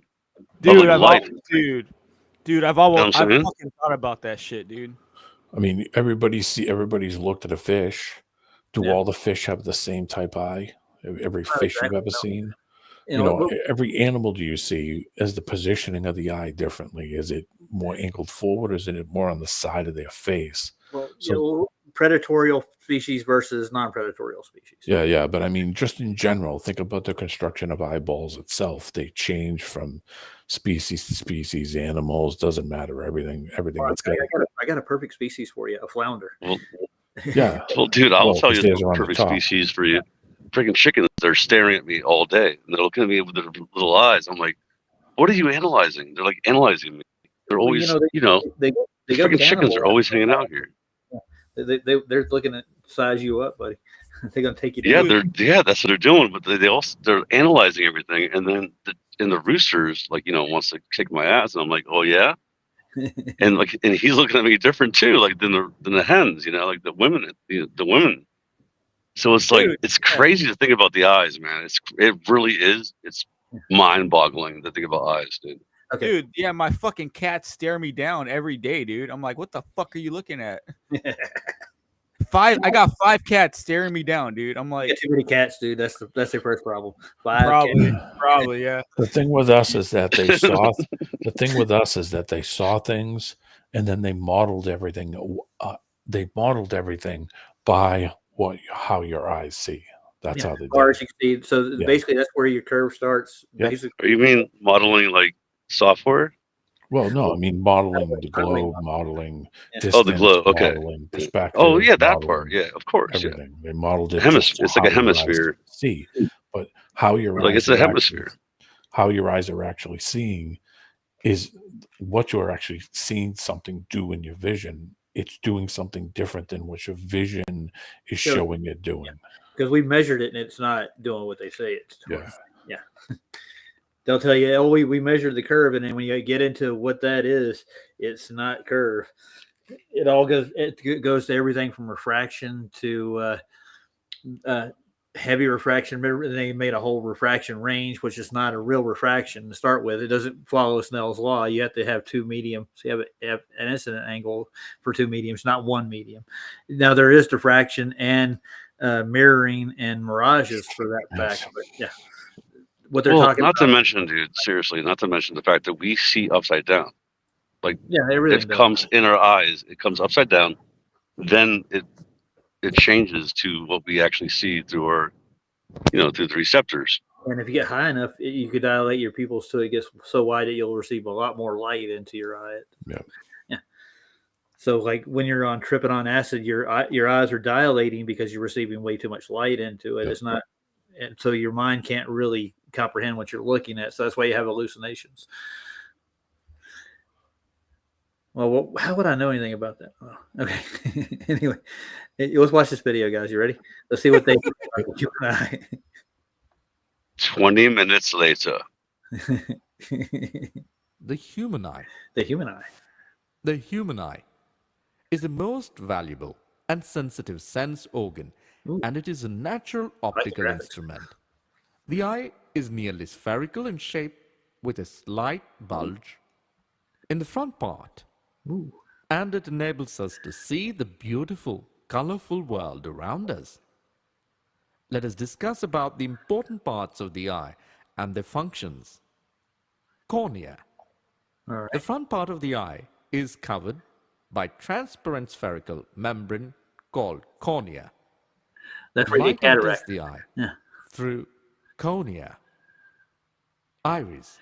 Just behind the cornea is a dark-colored muscular. So right there with the cornea, that would actually distort the image you're looking at to begin with, correct? Yeah. Yeah. That would bend the light into it. Filters it right into the iris. I had LASIK surgery. This makes me have flashbacks to like, oh, they slice they slice the lens on your eye and they reshape it, and then they put it back on your eye, and then your eye re-heals, and then you're fine for a few years until it gets cloudy again, right? It didn't get cloudy; it just got back to normal. Like back, it took like 10 years. Huh. It was just back to what it was. So that was the LASIK surgery, like the LASIK, the laser. They slice it. They slice the. Yeah, they take it off and they reshape it. Take a slice of it off. Yeah, I can't believe I trusted in the computers, but I did. Yeah, I trusted. I got a friend who got it done too. And it's been 6 years since I've talked to him. I should check in and see how his eyes are doing. Hey, Chris, how's your eye holding up? It always regresses, but like some people get better. Like, other people I know, it was fine for longer, but eventually it wears off though. So it's kind of a scam a little bit. Yeah, but you're paying $6,000 to $7,000 now, I think, or more for one trip in. I worked. Is it 6 or 7? Yeah, now it is. Wow, that's crazy. I used to work at a clinic. We used to clean it. They did LASIK there, and we had to build the LASIK room. We had to go in and put static-free wax in the thing, so they wouldn't fry their equipment. So you're handling static-free. Yeah, What? wax. Yeah, on the floor. We had to wax the floor with a Oh, static. the floor. Okay, the floor. I'm like, where? Okay. I did floors like wax for the floor. Yeah. 8 years. I did all Wax kinds of the stuff. floor. Wax on. Wax off. No, Wax on, wax off. Waxing Daniel. is worse than painting, dude. It is by a long shot. You can fuck up a floor real quick, dude, if you don't know what you're doing. Fuck up a paint on your car real quick too. Oh yeah, I've done that too. I've done waxing your car. I worked at a place called Pacific Systems where I did paint work. I did it for a year. It's military spec, so we build military parts and stuff. So I did paint on it. So yeah, that's different paint. Yeah, that's much different. Yeah. It's more, and we'd have mil spec come in, and they would send it back. They'd make us redo whole sets of pieces because we found one blemish in the paint. So you got to be right with it. They're a stickler at that stuff. All right, so we're at the cornea. Let's see how far we can get. From which has a small circular opening in the middle. Pupil. Pupil is a small circular opening of iris. The pupil appears black because no light is reflected from it. Huh. The dark It absorbs center all the light. in the middle of the iris. The pupil determines how much light is let into the eye. It changes sizes to accommodate for the amount of light that is available. The iris regulates the light by adjusting the size of the pupil. Let us see how iris regulates and controls the amount of light entering the eye. When the intensity of light is more, or if it is a bright source of light, then the iris makes the pupil to contract, and as a result the amount of light entering the eye decreases. When the intensity of light is less, or if the light is dim, then the iris dilates the pupil so that more light can enter the eye. Eye lens. The eye lens is a convex lens made of a transparent jelly like proteinaceous material.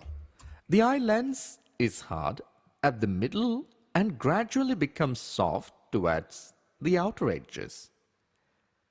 The eye lens is held in position by ciliary muscles. The ciliary realize that it goes that deep into the eye, like the lens itself. So it kind of wraps around there too. That would actually give it that dome appearance to everything too. You have like a lens dome shaped, and then you have another one on the inside. This just in. Ding, ding, ding. Yes. Yeah. Weird, huh? That's how it works. That's how it works. Oh, remember that show back in the day? That's how it works. Yeah. Search of. In search of unsolved mysteries. Muscles Yes, help I remember in that show. changing the curvature and focal length of the eye lens. Retina. The inner back surface of the eyeball is called retina. It is a semi-transparent membrane which is light sensitive and is equivalent to the screen of a camera. The light sensitive receptors of the retina. What came first? The retina or the video screen? Retina. Yeah. Well, so the light goes all the way around your eyes, what they're describing. Retina. Yeah. So even through the lens itself, around the eye, all the way to the back of the eye, it goes in there. That's strange. But it all goes, it looks like the focal points at the front. But this is where your blindsided peripheral vision comes in from these outer limits. Da-na-na-na-na-na. Are called rods and cones. When light falls on these receptors, they send electrical signals to the brain through the optic nerve. Ooh, we got one of those. The space between the retina and eye lens is filled with another fluid called vitreous humor. Blind spot. Humor. It is the spot at which the optic nerve enters the eye and is insensitive to light, and hence the name. Oh, I get it now. So Let us discuss about accommodation of the eye and power. you see with your whole eye almost. I never Almost. thought of it. Yeah, almost. That's weird. Because I mean, your mind only registers what you see in front of you, not like inside your eye socket. But yet the whole thing is sensitive to light to start with. Huh. Neat. The aspect ratio is determined by the lens. So that's why it gives you that concave. It's why it has that shape. It's to give you It's to give you perception. Depth. You know, when you're seeing things on the side of you, they're not going to be flat when you're looking at things. Yeah. You know, it's almost like looking at one of these curved TVs or curved monitors. They have a different. It gives you more of a wraparound feel where stuff is more. You're seeing in that way naturally when you go out and do things. That's why I say people don't understand. You're not seeing like you're looking at a flat wall and everything is there. Everything has a depth to it. So as stuff rolls to your side, it rolls to the side of your eye. You wouldn't see that way if you were seeing on and your eye was working like a flat screen. It wouldn't have that effect where it rolls around as something comes around to the side of the side of your eyeball. It's changing aspect. The aspect ratio is changing as it's coming towards the side of you. If you saw like a flat screen, well, you wouldn't see that. You wouldn't have that perception to the side of. You wouldn't have depth. It's a ratio. Yeah, it changes. It changes the angle of how you see things towards the side of your eye naturally, as you saw from the picture. That's pretty cool. Think how amazing that is, though. How did that develop like it did? God made it amazing. Yeah, somebody had to build that. Somebody had to make this out of something. It's not just well, I mean, it's not just it just didn't happen. No. Yeah, it's far too complex for that. It got put together somehow. Yeah. That's the mystery, I'm sure. There's a great big mystery in how it develops. And I don't think. Go ahead. And it's part electrical at the same time. Oh yeah.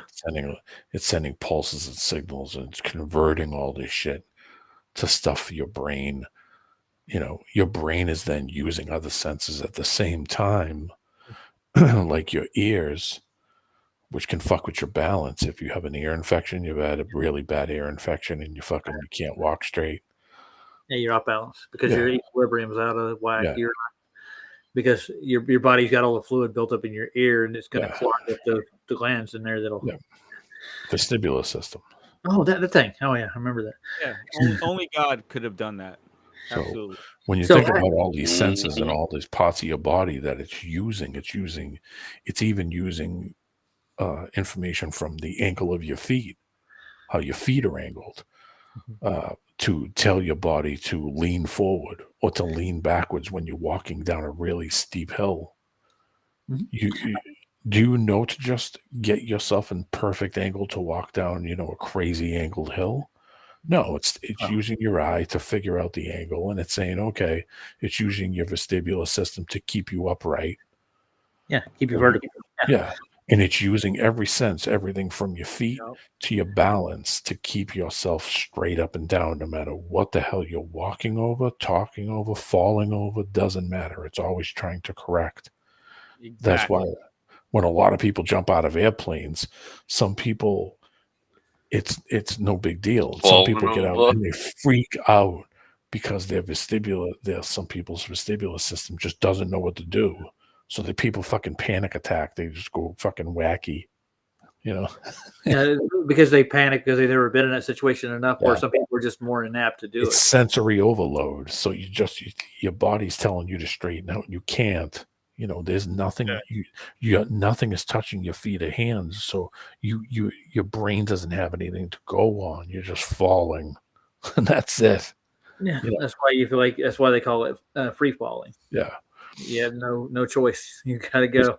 If you were tilting forward as you were going a mile a minute, you were dropping a mile a minute, the position of your body would change. You would feel every degree of tilt. Doesn't matter whether you were going forward, backwards. And to say that you go down and go upside down and you don't fucking feel it, bullshit. I could push you with my pinky and you would feel every point of me moving you with my pinky. It's horseshit. Yeah, it is. Well, let's get back to the thing right quick. See what else they got to say about this. We're going into the back part of the eye now. It looks like, aren't we? Let's see. Of accommodation. Accommodation of the eye. The process by which the ciliary muscles change the focal length of an eye lens to focus distant or near objects clearly on the retina is called the accommodation of the eye. Power of accommodation. Real quick, The ability the problem I have with my eye is my right eye doesn't. It's the focal range is very short. So if something goes way past my range, I can't. It's out of focus. If anything gets too close, it's out of focus. I have a really narrow range because I damaged my eye a long time ago. I got the same problem with my right eye too. I can't really focus because they did so many surgeries on it. It weakened, I think, the eye. And it just doesn't have the focal range anymore to focus out way far or way close. So I have to wear, when I read, I have to wear fucking glasses. I can't see unless I hold it out almost hand straight out. And then by that time it's too small for me to see it. So I have to wear fucking glasses, reading glasses. Well, I read all the time, so I have to. My job requires me to read daily, and I'll give you, for instance, like our what do you call the screens? They got a term for it. It's a POS system. Yeah. They print like our special orders, and they put it in a light pink. And for like the last 4 weeks, I had to adjust my sight to look at it because I don't read it or I don't even see it because it's so light. So I don't know it's a special order, and I messed up. When that dude, it's annoying as hell, and they know this, and they're back there like, this is wrong. They're like, well, I didn't see it because it's pink. Can't see it because it's fucking pink in the background and it's tiny. Yeah. So they said, well, those glasses work. I said, yeah, but I need prescriptions, and I talked to him like, well, I need to get insurance again so I can get prescriptions, and I got to do that anyways. I've had prescriptions, but my insurance expired, so I can't pay for them anymore. The last prescriptions I had, they're gone. I damaged the eye with my accident. So as the years have gone on, that focal range is getting smaller and smaller and smaller. It's getting more. The distance is becoming where I have to hold something at a certain distance. My left eye isn't bad, but my right eye is getting bad, and it just doesn't have the focal range anymore. It can't focus out far and it can't focus up close. So only like I said, if I hold something out about hand length, then I could see something. If the block is big enough, I could read anything. When I go to do my driver's license test, this is how I know it's getting bad. Every time I go, I read the same line. Yep. That's bad. And the last time I went, I couldn't even see that line. I couldn't even read. I could probably do it on memory, but I'm literally looking at the line with one eye and my right eye. I cannot fucking see it. It's just a blur, and it's like I can read the one above it, but that means that, it's getting worse. I used to be able to read like the third line from the bottom and be able to focus enough to read it with my right eye. And now I can't even see the bottom four, and I'm like, okay. Yeah, I've had that problem. Like the really small ones, like especially like the third part of the test, it's like there's no way I can get. Yeah, you misread that. Like, well, no kidding. Yeah, I sure did. I'm trying. Yeah. Oh well. Let's see what else they're going to say about this thing right quick. There's not much left in this little video, but this is a cute little video. They made a nice little animation for it. It gives you the general information on how it's constructed and how it works. Mm-hmm. I want to get like a transplant with a raptor or a cybernetic eye. I want a hawk or a raptor because those things are amazing because they can their focal length so acute that they can see things miles away. I want the P900 eye. Yeah, there you go. You want to be a cyborg? I want to get a transplant for a falcon or something. Some of those high birds that can see, 5 miles below and see a rat on the ground. Swoop down and catch that son of a bitch. Yeah. I wonder if you could actually. I don't know if they could make an eye like that. I don't know. You can't make an organic eye. Maybe could they make an electric eye, like a lens that does like a falcon or a hawk? Yeah, they have transplant things where they can. I forget what the hell they do. It makes it like a greenish color. makes it so that you can see shapes and stuff. But I don't know if it's Yeah, I but don't know how it when it goes through a hawk's mind or a buzzard or any of the high flying raptors, it's like they got to the way they see things. It's just got to be incredibly different. Their mind they're has to. insane they can focus. They have awesome focal range. You can Yeah. fucking focus into the tiniest things and see shit running on the ground. And Mhm. Oh, how about the owl? It does it at night. Yeah. For that matter. Good God. Yeah. Let's play it. Yeah, I got an eye transplant. I got an owl eye. Yeah, that'd be cool. The other one's an eagle, so I got really far and really near, and I could only see in night vision in one eye. I got to wear one half of a sunglass during the day because if I do, I'll go blind. Yeah, I've seen daytime owls that are out in the daytime. There's one in Broken Arrow in Tulsa. There's a pet owl in the park. He stays up in the daylight, and the people feed him. So they go to Broken Arrow Park next to Tulsa, and they go out there just to feed the owl. So they give him like French fries and all kinds of whatever. He's never leaving. Nope, he's not going. He's been there for years. If he's still alive, he probably had a heart attack by now. He's on a bypass by now, eating chicken nuggets and French fries, donuts. Yeah, that's a bad diet for an owl. He's the fattest owl in the world. Yeah, Diabetes. Diabetes. Diabetes owl. It's diabetes. Yeah. All right, let's play it. Now, not to make fun of it, I think a lot of people that get I know. like We're Rhonda, just kidding. she's on. She's got diabetes now. They've diagnosed her with it, but it subsided, and she's changed her diet. So yeah, that's it's dietary. Yeah, with her. But there's some people that are born with it. So my girlfriend I had in the early '90s, she had to do the insulin shots. Yeah. Ugly. Yeah, that's brutal because she did that for like 6 months, and then the doctor changed her diet, and then she's off of it now. So, yeah, good. Yeah, don't need for shots. No. Right. And so back to the eye. Objects lying at different distances is called the power of accommodation of the eye. How does an eye focus objects at varying distances? When the ciliary muscles are relaxed, the eye lens becomes thin.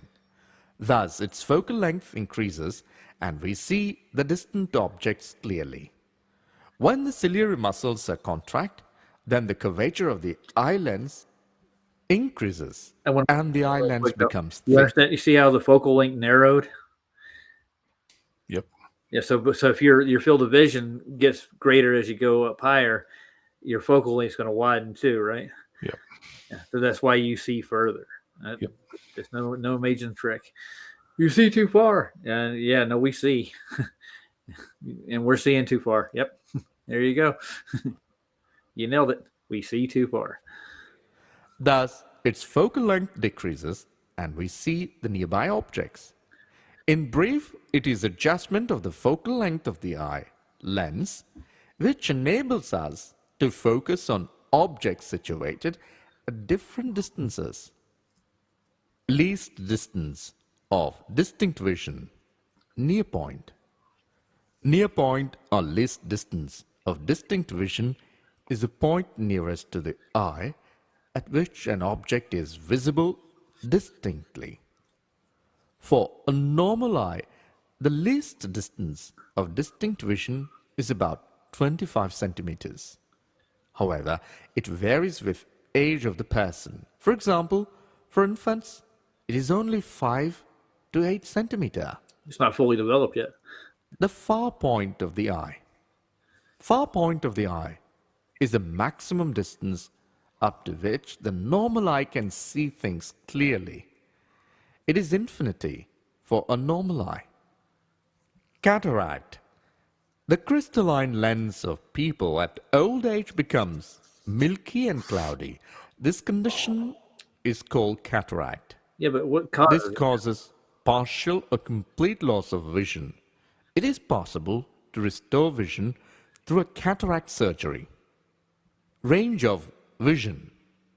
The distance between the near point and the far point is called the range of vision. Oh, that was pretty good. Yeah, that wasn't a bad video. Yeah.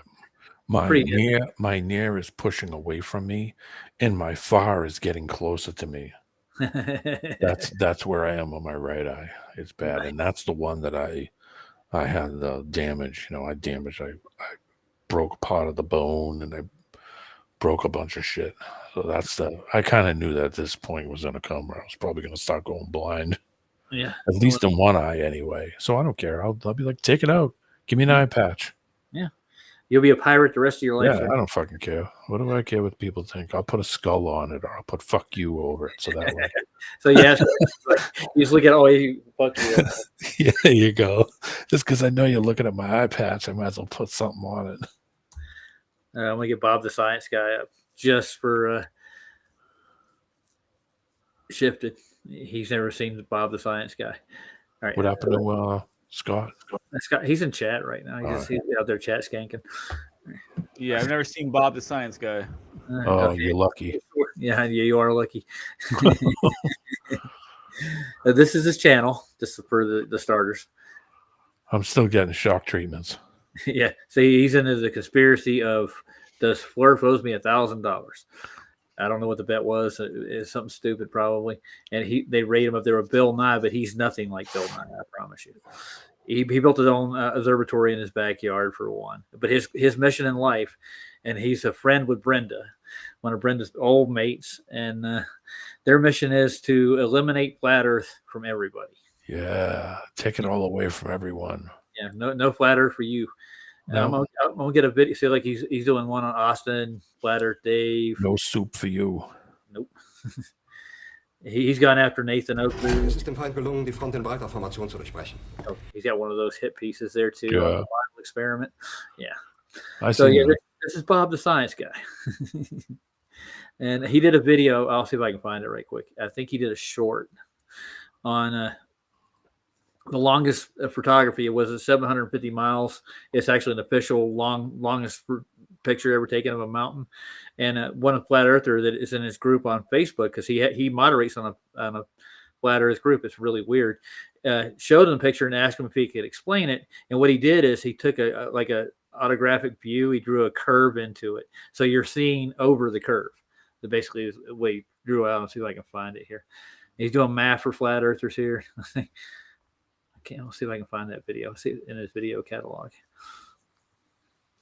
Yeah, good luck with your math. Yeah. No, but he supposedly does his little observatory. He observes asteroids. That's what he does for a living. So, I don't know what he gets paid for it. He's making fun of Flatzoid here. He called him Jekyll. I've been a member on Flatzoid's panel for almost 2 years now, so he's been going after me. But I used to go on his Facebook page and argue with this. What do you call it? Patreons or whatever on there, and none of them would really debate me. And I actually got a couple of them to like get out of his Facebook group, got away from the globe. They converted to flat Earth. He doesn't like me. Yeah, well, it's a good thing we're here, so they can keep making content. I think here it is. Okay. Oh, no, that's not it, is it? Let's see. I think he's going a distance of 2.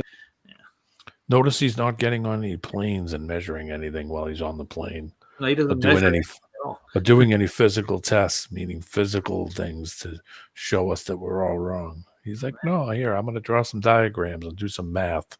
This will fix it all. Well, he said he could measure the curve in his backyard. He got an auto level and went across his lake. Yeah, the curve of what?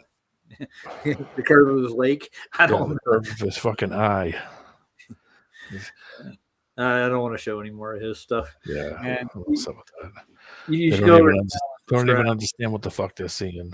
And that's what they're modeling everything after is their fucking eyeball. Yeah, wait until his vision starts to go, and then he'll understand. Yeah. He's a staunch defender of the moon landing, too. That's one of his big things. Yeah. It's a shame, man. Bob's one of my favorite names. It's a shame that he's got to be. Well, let me play a little bit of it. Let's see. You'll get his voice right quick. You might recognize it. Let's see. Yeah, he's the guy that spells his name backwards. Yeah, Bob. Yeah, I'll just play a few seconds of him.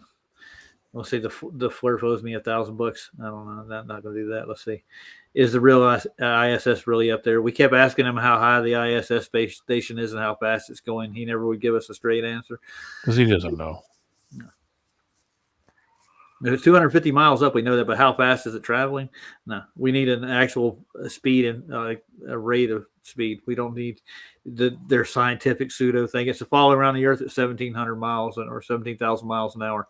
There's no way in hell that's happening. I was explaining centrifugal force with a merry-go-round. That's what's wonderful. I don't see how that explains centrifugal force. Well, let's see what he says with David Weiss here. Let's go. Well, hi, everyone. This is Bob the Science Guy, and today we have another episode of Flat Earth Dave, David Weiss, DITRH, arguing with ChatGPT and losing badly. Today's subject is going to be cell towers and GPS. Let's get started. I have a question about train. Do you recognize his voice yet? Yeah, I know who he is. Yeah, I'm talking to Shifted. You ever heard of him? Nah, I have not, brother. No. Thank God. Yeah. I do like his voice though. He's got a good voice, but yeah, no, the content is trash. Yeah. Yeah.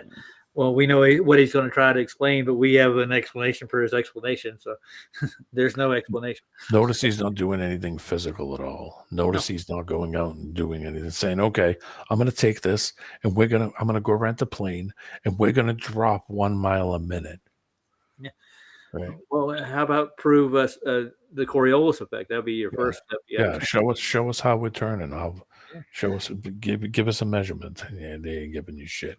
They ain't gonna. As a matter of fact, anything that's dropped from any high distances has never met the standard. It's not. The Earth's not moving in that regard. Take a plane ride from where you are to fucking Australia. And tell me when's the point of you're going to be upside down, and show us on video how your body's changed in position.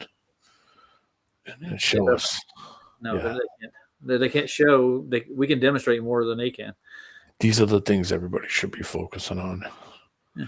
They can come up with all the math equations to their fucking horse shit all they want. Go and physically show me how the fuck this is happening. Show me an example. Let me know when you're flying over my house so I can take a video. I got one more thing I wanted to show with field of vision right quick. I got a little diagram that I found. It's kind of neat. It shows you where your blind spot is inside the degrees of your vision and stuff. Yeah. You see it? Yeah, like I said, it changes for every race. Every race has different. So it depends on how wide your eye is here. Yeah. You're at 95 degrees on either side. It looks like there isn't any vision, really, to tell you the truth. And then you go up here, you get a blind spot in between the dots here and here at the front. That's where your blind spots are, 15 degrees. Interesting, because you see in a circle too. Yeah, an aspect ratio. It has an aspect ratio because of how that outside pretty neat. Because of that focal lens. So it works just like a camera. What do you think a camera is modeled after? It's modeled after the human eye. Yeah. But the thing is, they do reflect it. I don't know if the human eye does it reflecting. Does it reflect the image inside your cornea? Yeah, well, all depending on mirrored. So it comes in reverse, and then your brain fucking reverses it back. Yeah. But I mean, can you actually demonstrate? That's going to be a hard one to even just mimic, let alone. But the camera does it. They have done miracles with cameras. Yeah, cameras have a mirror. Yeah. They have a mirror lens. They have a mirror behind the actual behind the lens itself. Like if you use a telephoto lens, it has a mirror. If you pulled it off and looked inside of one, I actually have one. I could show you. It's got a mirror on the inside. Yeah. Well, starting in December, what next month is December, right? Yeah.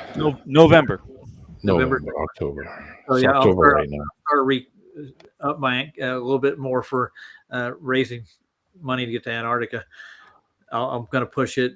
And I'll let it go over Christmas. I'm not going to do that to people like, hey, you want to donate to Antarctic trip in November or December? No, I'll probably just wait till next year. It'd be a better idea. Yeah. if I get hear back from any employer, I'm going to start doing applications too down there again. I've done 2 so far, and I haven't heard back from one of them, but it's all going through ALI. So that's a problem. Yeah, well, not ALI, but it's the government that hires those folks down Yeah, that's the problem. there. Yeah. So Roger, if you make it down there, are you what are you trying to prove? Well, I'm gonna do a live stream. What they didn't do is what the fucking. Okay, go ahead. Yeah. I'm gonna show the sun actually sets during this at the end of the solstice. It supposedly goes down for 2 hours. What it looks like for us. That's what we're trying to disprove. TFE or whatever you want to call it. I was actually supposed to go with TFE. I was trying to go with him. Duffy actually told me he'd take my GoFundMe and put it on his webpage and do my fundraiser so I could go with him last year. Yeah, this year I will be, not this year, but next year.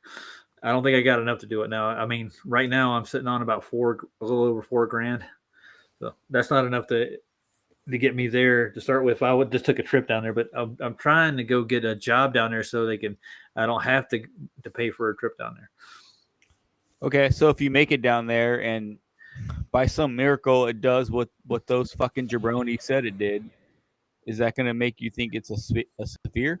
No, they're not going to make me think it's a sphere, but exactly. Yeah. Okay. So what the other point is, I want to disprove the model itself.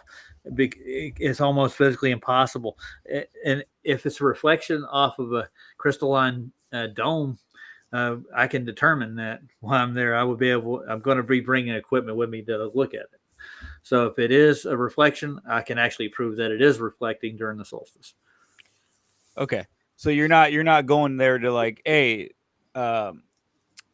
it does what fucking Jaron said it does, so it's a fucking globe. Like you're not trying to do that. Okay, no, not at all. I'm actually going to take the evidence that I find, and I'm going to try to do a live stream. Which have a feeling why they didn't do a live stream, because the sun did go down for a couple hour period during that week. So, got it. Okay, so I just want to make sure. I mean, I pretty much knew where you're coming from. I just wanted to reiterate that. Yeah, I'm almost a proponent of the Gleasons. Yeah. Okay. So it did its circuit. Yeah. The sun did its circuit, and for it to go from where they were to me means it would have to be way far away from them.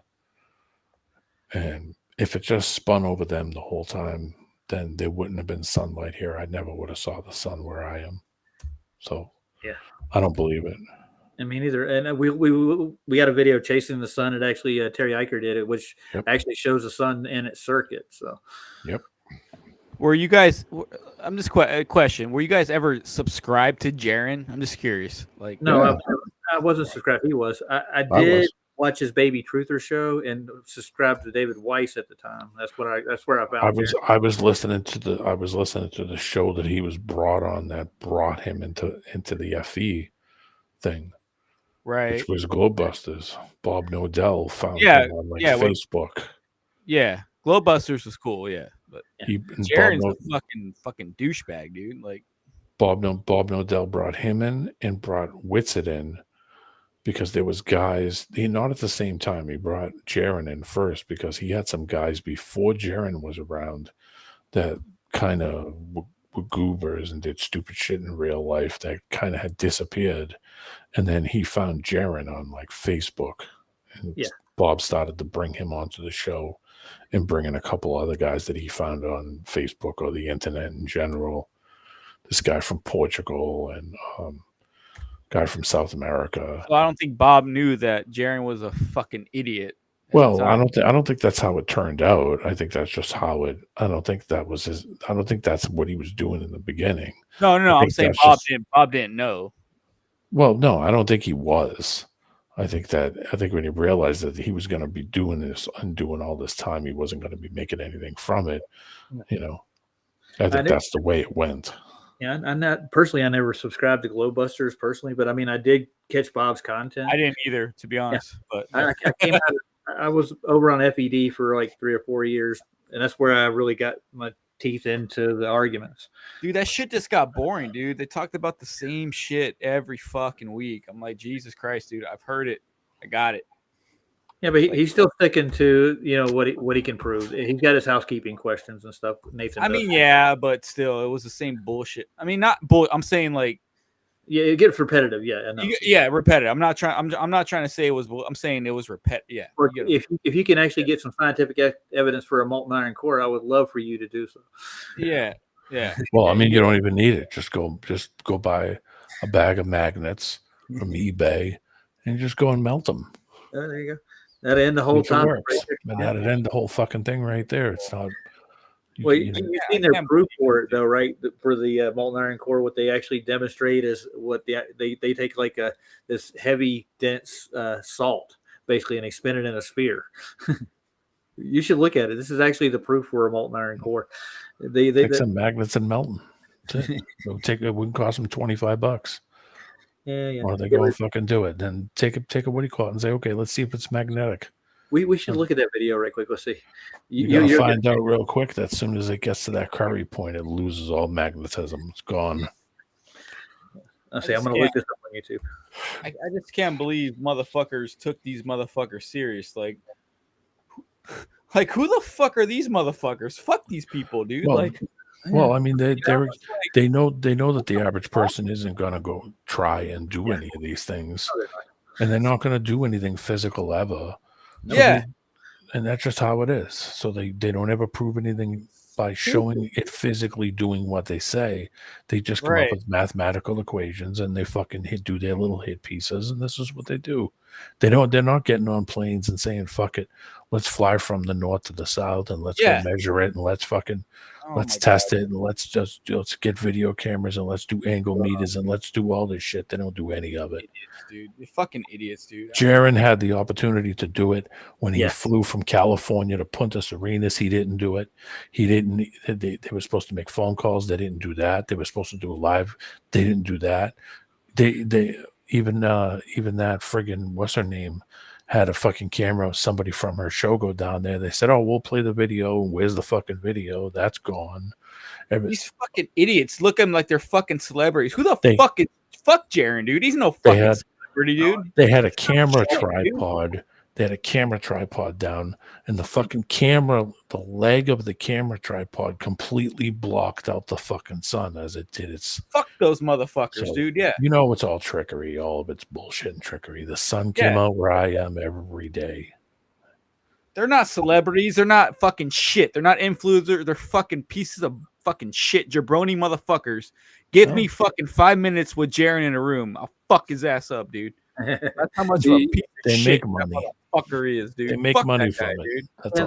They're on the grift, dude. That's what it is. They really they are. make money from it. So they're fucking pussy ass bitches. Pays the bills. I'm sorry. I don't mean to get upset, Roger. My bad. It's fine. It's all right. I have a GoFundMe for $10,000, but I can't tell you why I need $10,000 right now. But if you just money now, I'll let you know what I need it for. I saw you in Cancun. Don't lie. Why do people think YouTubers are fucking celebrities, dude? Why do people think that, dude? Are we fucking? Or what world do I live in where YouTubers are fucking celebrities, dude? Are we fucking serious, dude? Hey, the grift is, to keep that fucking shit going. Yeah, they got to keep the argument going. They got to keep the argument going, and they got to keep the lol cow and shit going. And people have bills and kids and houses, and they need money. That's it. Yeah. Fuck this shit, dude. This is stupid ass shit. Well, see, the reason I don't respect any of that because I've been working most of my life, so I don't have any respect for people that do that kind of shit. Well, it's one thing to do it with honor, dude, but these guys are fucking pussy ass bitches, dude. So fuck them. Like, I'm just looking into a topic. I'm not making any money off YouTube either. Are you, D-Man? You making cash out of this? No, I'm making any fucking money. I have a general interest. So take me back to the 90s, dude. I want to go back to the 90s. Fuck this shit, dude. You want to go back then? Well, back then, if you were to make it big, you actually had to have fucking talent, dude. Not some fucking YouTube bullshit ass fucking Gen Z bitch ass motherfucker. Anyways, I'm done, dude. Sorry, Roger. Yeah, but you got to admit, Flat Earth it kept Jaron in diapers and for 10 years. I'm sorry, Roger, dude. I'm done, bro. It's good, dude. I understand. I've had conversations with Mr. Head Cake Eater himself, and yeah, he's hard headed, dude. And they actually think they're better than you are. They think they're better people than average folks. Austin has the same mentality. See, we're normal folk here. D-Man, he'll talk to anybody. He don't give a shit. He ain't better than me, motherfucker. Fuck that guy. I'll go head on with that bitch ass motherfucker. Hitchhiked halfway across this country. Right. See, that's something he needed. But Austin did start out on the hard side of it. Remember, before he got that RV, I think he got a deal. He cut a sweet deal with some people to get where he is now. Yep. And QE said he calls him lying for Zion now. It is what it is. I don't care. Doesn't change anything for me. Nope. I mean, I'm going to be taking some plane flights pretty soon, and I'll be popping out some content, stuff that you'll never see those fucking guys do. Right? And he flew from Middle California all the way to Punta Arenas and didn't fucking film the whole thing. And didn't even take an angle meter with him and said, "Here, let me put an angle meter on the side of my shoulder so we can fucking measure what the plane's doing from here to there." They didn't do that. They fucked the whole thing up because it was meant to be fucked up. Oh, Brian asked him to do the same thing too. Brian asked him for it to do that, but they didn't know. Well, I'm going to be taking some plane flights pretty soon. I might be taking more than a couple. Yeah, you should do a live stream from your flight, man. If you can get Wi-Fi. I'll just film the whole fucking thing, and I'll piece it together with some data. I'll run it across and say, "This is how high it would have to go. Otherwise, we'd smash into the ground." Yeah. Let me get on the plane and let me walk back and forth 100 times. Yeah.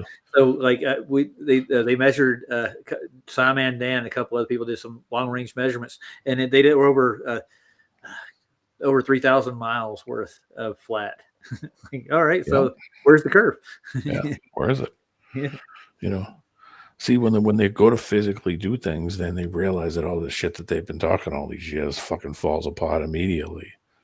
So it's that simple. It's like tell me when we're supposed to be upside down. Yeah, we should watch it. I got Flatlanders, the observation they did. Taboo has it on this channel. You've seen it? Yeah, I've seen it. 36 miles. Whew, that's a sweet one, dude. And Jaren's been doing these tests before. He's done laser tests in Alaska with a couple of his buddies. They were doing over 15, 20 miles worth over flat ice. We watched a 2024, I think, was the one that we watched. The guys did it in Canada. Two different, one at 14 and one at 23 or 24, and saw them both. It's like, yeah. Dude, fucking D Marble did these tests in Seattle. Like, yeah, you know, we know. Yeah, D Marble's still out there doing stuff, ain't he? Yeah. I mean, there's so many lighthouse ones where people go and find lighthouses and just get crazy distances away, and they're still seeing the lighthouse. I mean, it's so obvious that. Lowry did that at Cape Hatteras, didn't he?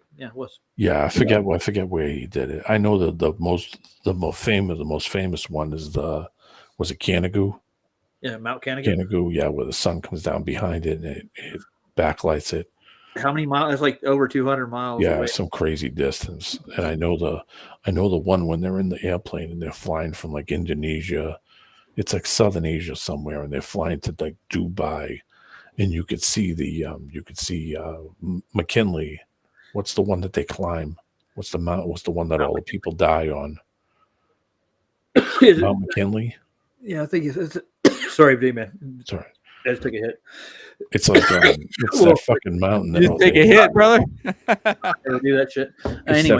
It's that mountain that the fucking people were stranded on like last week or the week before. I think that's McKinley. So Roger, were you in this shit back in like 2017? Were you in this shit, dude? I've been in this arena. I started probably around 2014, I think, 15. Yeah, 2014. 14, 15. So yeah, I was asking questions before that. When I was younger, I've been asking questions about modern science from the go. But I got involved with Facebook, the Flat Earth groups, in probably 2014, around there. Yeah. So and that's where I ran it. Fucking Stavely, right? Yeah.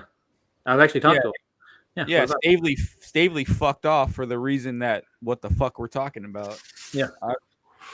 You can't blame him, dude. It's like, what are we doing here, dude? What are we doing here? We did a show with Brian, actually, me and PJ. So it's over on PJ's Rumble channel. If you go look for it, you can find Brian Staley. Yeah. He talked to us. He introduced. He welcomed us to the Flat Earth community. Well, Brian's whole thing was like, "What the fuck are we doing here?" Like, Yeah. I don't know what he's doing. I know he's doing his own thing now, but I mean, he got frustrated. It's like, what are we doing here? Well, he's big in the conspiracy. So, be honest with you, with the Boston bombing and.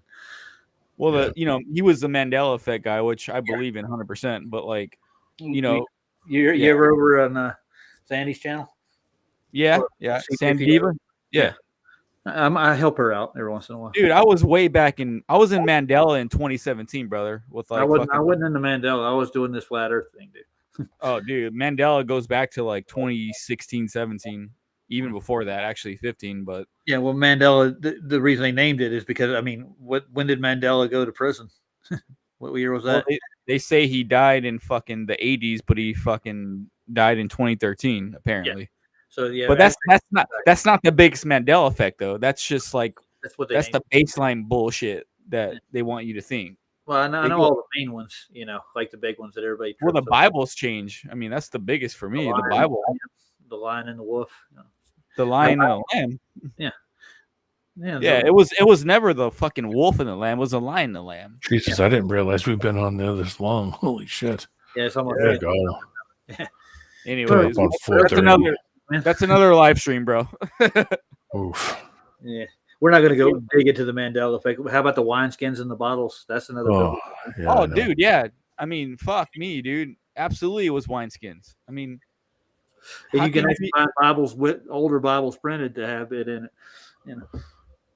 Do you believe in the Mandela effect, Roger, or are you on the fence? Some of them are kind of valid, mostly valid, but I think some of them are almost like almost groupthink to a point. But it's not like I make excuses for them. If you can explain and show residue like Sandy does with some of those, I can right by that. Yeah. Okay. So you're on board with it. You want proof. Yeah. Yeah. So like we did one with Hulk Mania on Sandy's not long ago, and I thought it was. How did it say? Hulk rules, not the Hulk rules. So, it's just it's the Hulk rules. It's memory. Yeah, it's just what you remember what was said. It's like Hulk rules. Right. Yeah. Stuff like that. But you could actually find residue that say the opposite. That's big. I mean, there's so many, dude. It's ridiculous. For me, there's so many that's just like undeniable. Well, Sandy needs more material, so go out there and look for some more. Well, all the ones that I know, like, dude, we've been doing this since 2017, bro. Like, this shit is old news to me. But I mean, so you're acquainted with Boston Ray? Oh yeah, I've been in this bitch for a minute. Yeah. Well, Boston Ray was on Brian's show for a while. Yeah, imagine so. Yeah. But he's got a hard on for John Levy though, for some reason. I don't know why. I don't know who the fuck that is. You know who John we call him John Levi or John. I don't Levy. know who that is.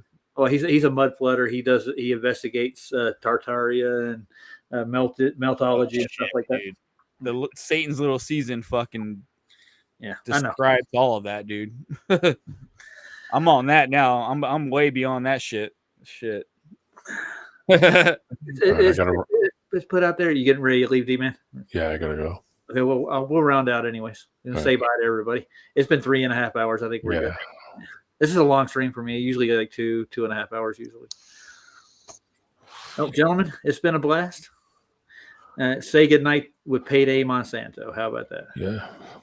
Good to see you guys. Good to see everybody in the chat too. Thanks for swinging by. I think David's going on. Mr. Banner's going on. If you want to go over to see Banner in his room, he's over there doing a show. Banner? Who's that? David Banner. You don't know who David Banner is? Oh. The rapper? Yeah. No, he's not a rapper. Hey, David, you need to drop your link in there and shifted one to grab it. Yeah. He's the Incredible Hulk. He's the Incredible Hulk. Hulk. Yeah. Yeah. Every time he walks away, it plays a song. Ding, ding, ding. He runs a Flat Earth community channel. So. Oh, okay. Yeah. For real? Yeah, for real. We're not kidding. Yeah. You bullshit me, man. I would never bullshit you, sir. Ever. Now, unless I want something. There you go. What do you want? No, I'm playing. What do you got? I'll take 2 cheese sandwiches. Yeah, there you go. I want a Big Mac with surprise, man. All right, this is Payday Monsanto. Have you ever heard of him? He does kind of conspiracy rap too, but he's delved in flat Earth and a couple other stuff. Just gave me an idea. Yeah. For the cheese sandwich. What did you say? What did you want? Big Mac fries. Yeah, the cheese sandwich Big Mac.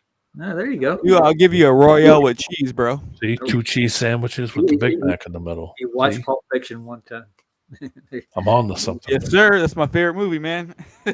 All right, Vern or Jules, which one do you want to go? No, call me fucking what's his name? Vincent Vega, baby. That's Vincent me. Vega. Well, you can call me Mr. Wolf. You know what I mean, All Vern? right. I can get down with that. Gentlemen, this is like their first time being in county. You know the drill. All right, here we go. Payday Monsanto. What's the reason? What's the reason? What's the reason? What's the reason? What's the reason? Reason for the treason? What's the reason? What's the reason for the treason? Huh?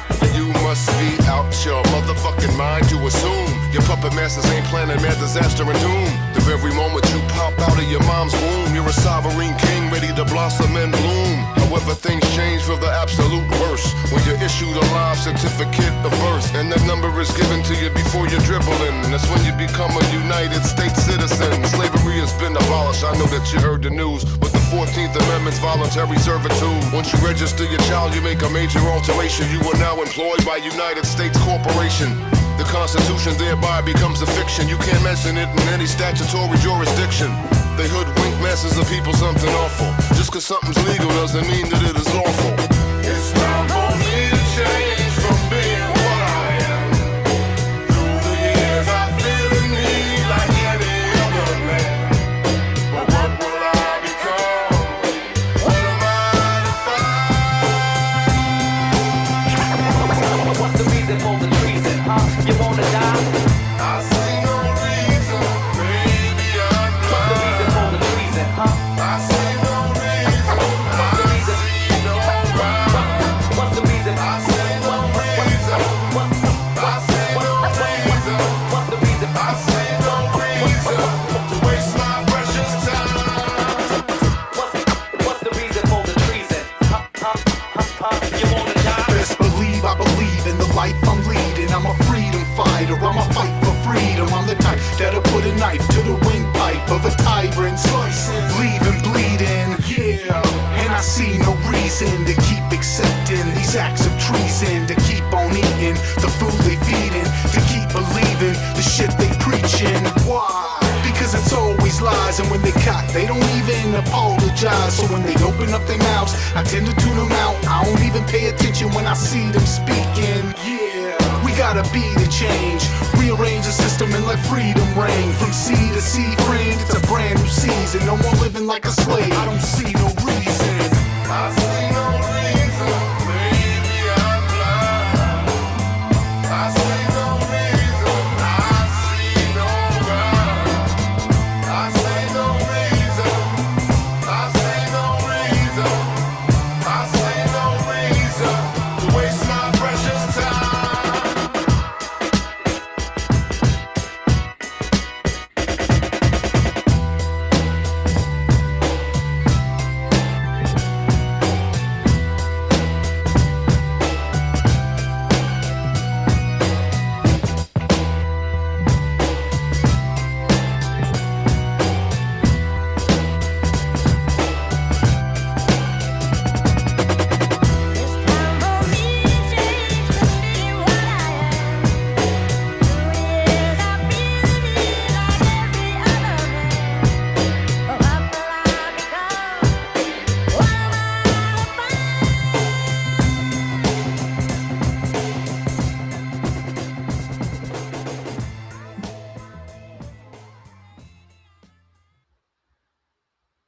Yeah, good night, everybody.